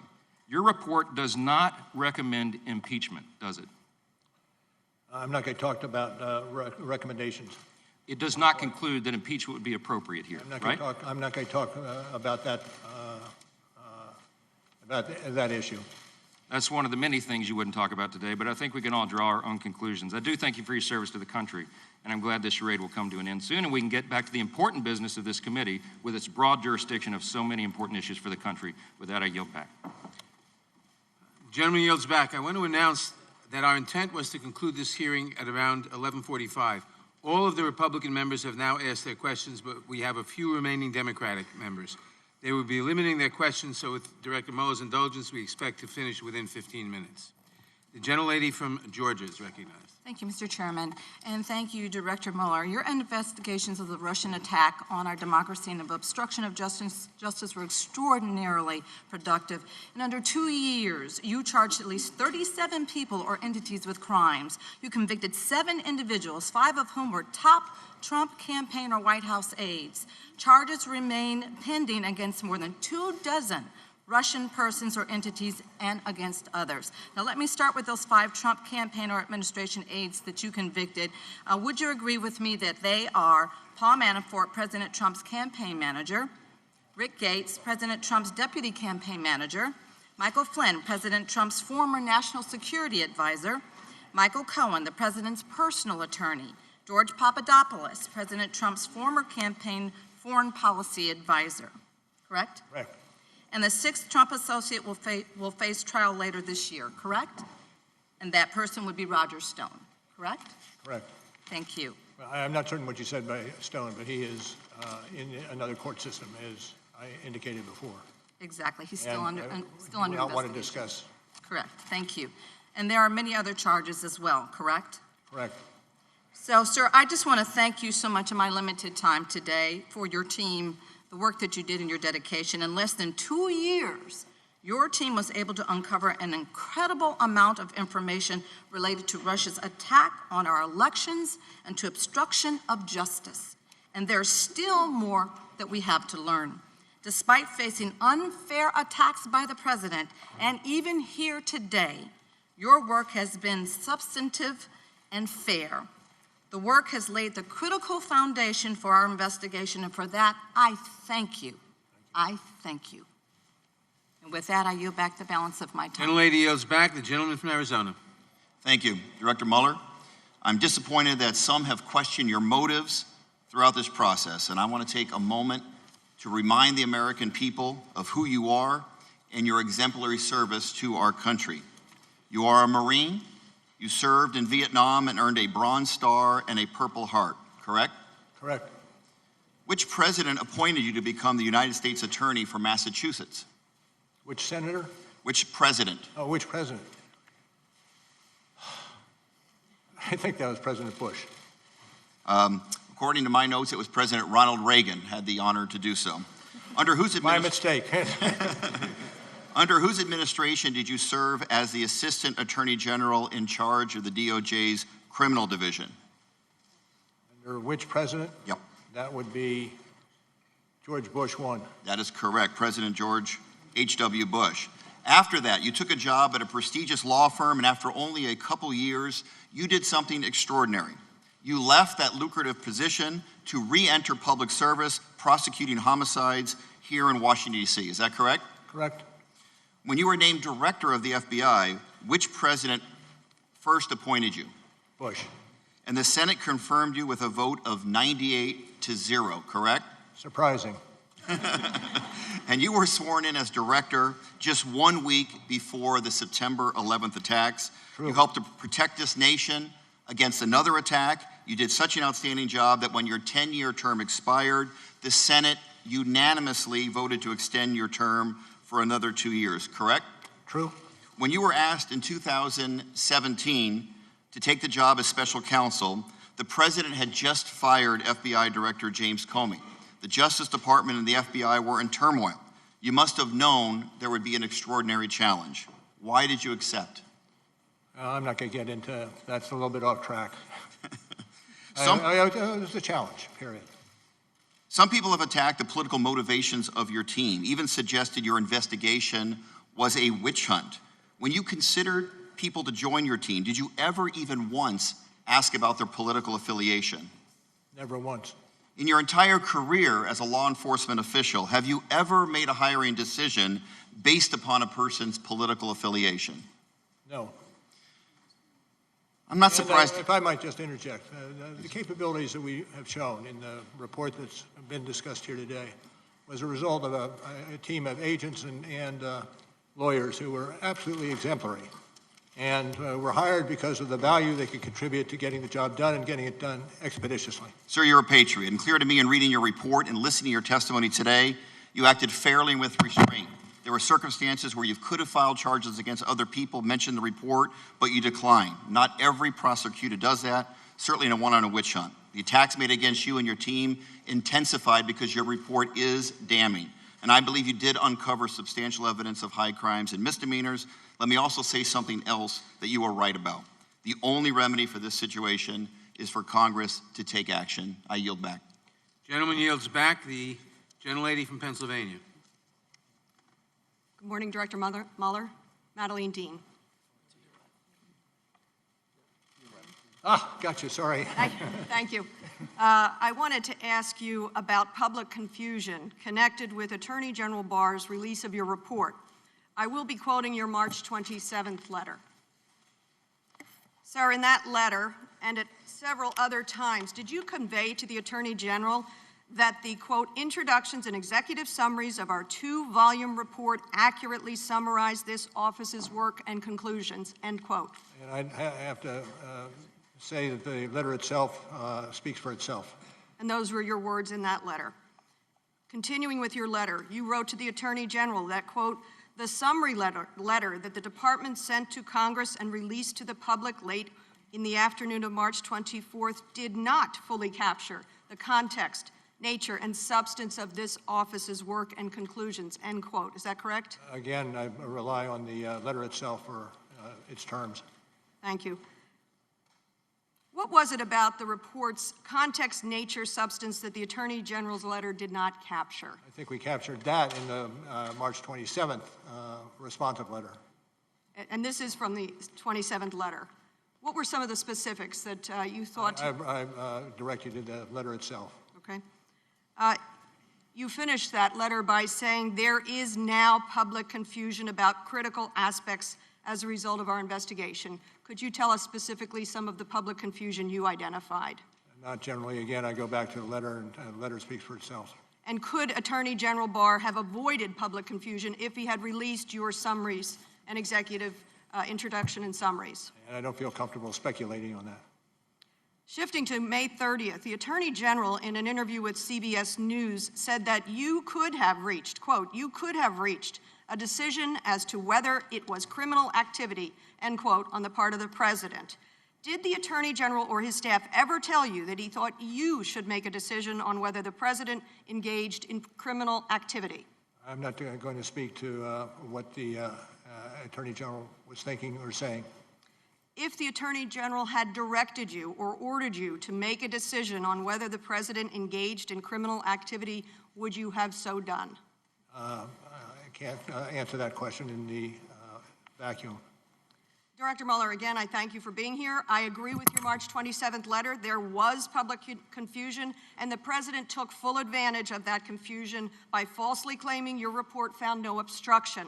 Let us be clear, your report did not exonerate the president. Instead, it provided substantial evidence of obstruction of justice, leaving Congress to do its duty. We shall not shrink from that duty. I yield back. The gentlelady yields back. Mr. Chairman, I have a point of inquiry over on your left. Gentleman will state his point of inquiry. Was the point of this hearing to get Mr. Mueller to recommend impeachment? That is not a fair point of inquiry. The gentlelady from Florida is recognized. Mr. Chairman, wait a minute. Director Mueller, Mr. Chairman. to your The gentlelady Thank you from so Florida much is recognized. for coming here. You're a patriot. I want to refer you now to Volume 2, page 158. You wrote that, quote, the president's efforts to influence the investigation were mostly unsuccessful, but that is largely because the persons who surrounded the president declined to carry out orders or accede to his requests. Is that right? That is accurate, and that is what we found. And you're basically referring to senior advisors who disobeyed the president's orders, like White House counsel Don McGann, former Trump campaign manager Corey Lewandowski. Is that right? Well, we have not specified the persons mentioned. Well, in page 158, White House counsel Don McGann, quote, did not tell the acting attorney general that the special counsel must be removed, but was instead prepared to resign over the president's orders. You also explained that an attempt to obstruct justice does not have to succeed to be a crime, right? True. Simply attempting to obstruct justice can be a crime, correct? Yes. So even though the president's aides refused to carry out his orders to interfere with your investigation, that is not a defense to obstruction of justice by this president, is it? I'm not going to speculate. So to reiterate, simply trying to obstruct justice can be a crime, correct? Yes. And you say that the president's efforts to influence the investigation were, quote, mostly unsuccessful. And that's because not all of his efforts were unsuccessful, right? You're reading into what we have written in the report. I was going to ask you if you could just tell me which ones you had in mind as successful when you wrote that sentence. I'm going to pass on that. Yeah. Director Mueller, today we've talked a lot about the separate acts by this president, but you also wrote in your report that, quote, the overall pattern of the president's conduct towards the investigations can shed light on the nature of the president's acts, and the inferences can be drawn about his intent, correct? Accurate recitation from the report. Right, and on page 158, again, I think it's important for everyone to note that the president's conduct had a significant change when he realized that the investigations were conducted to investigate his obstruction acts. So in other words, when the American people are deciding whether the president committed obstruction of justice, they need to look at all of the president's conduct and overall pattern of behavior. Is that correct? I don't disagree. Thank you. Dr. Mueller, Director Mueller, doctor also, I'll designate that too. I have certainly made up my mind about whether what we have reviewed today meets the elements of obstruction, including whether there was corrupt intent. And what is clear is that anyone else, including some members of Congress, would have been charged with crimes for these acts. We would not have allowed this behavior from any of the previous 44 presidents. We should not allow it now or for the future to protect our democracy. And yes, we will continue to investigate because, as you clearly state at the end of your report, no one is above the law. I yield back my time. The gentlelady yields back. The gentlelady from Texas. Director Mueller, you wrote in your report that you, quote, determined not to make a traditional prosecutorial judgment, end quote. Was that in part because of an opinion by the Department of Justice, Office of Legal Counsel, that a sitting president can't be charged with a crime? Yes. Director Mueller, at your May 29th, 2019 press conference, you explained that, quote, the opinion says that the Constitution requires a process other than the criminal justice system to formally accuse a sitting president of wrongdoing, end quote. That process other than the criminal justice system for accusing a president of wrongdoing, is that impeachment? I'm not going to comment on that. In your report, you also wrote that you did not want to, quote, potentially preempt constitutional processes for addressing presidential misconduct, end quote. For the non-lawyers in the room, what did you mean by, quote, potentially preempt constitutional processes? I'm not going to try to explain that. That actually is coming from page 1 of volume 2. In the footnote is the reference to this. What are those constitutional processes? I think I heard you mention at least one. Impeachment, correct? I'm not going to comment. Okay, that is one of the constitutional processes listed in the report in the footnote in volume 2. Your report documents the many ways the president sought to interfere with your investigation. And you state in your report on page 10, volume 2, that interfering with a congressional inquiry or investigation with corrupt intent can also constitute obstruction of justice. True. Well, the president has told us that he intends to fight all the subpoenas. His continued efforts to interfere with investigations of his potential misconduct certainly reinforce the importance of the process the Constitution requires to, quote, formally accuse a sitting president of wrongdoing, as you cited in the report. And this hearing has been very helpful to this committee as it exercises its constitutional duty to determine whether to recommend articles of impeachment against the president. I agree with you, Director Mueller, that we all have a vital role in holding this president accountable for his actions. More than that, I believe we in Congress have a duty to demand accountability and safeguard one of our nation's highest principles, that no one is above the law. From everything that I have heard you say here today, it's clear that anyone else would have been prosecuted based on the evidence available in your report. It now falls on us to hold President Trump accountable. Thank you for being here. Chairman, I yield back. Mr. Chairman. Gentlelady yields back. Just a point of privilege, you and I agree. Point of personal privilege. I just want to thank the chairman. We did get in our time after this was first developed to us. We did both get in time. Our side got our 5 minutes in. Also, Mr. Mueller, thank you for being here, and I join the chairman and thank you for being here. Thank you. Director Mueller, we thank you for attending today's hearing. Before we conclude, I ask everyone to please remain seated and quiet while the witness exits the room.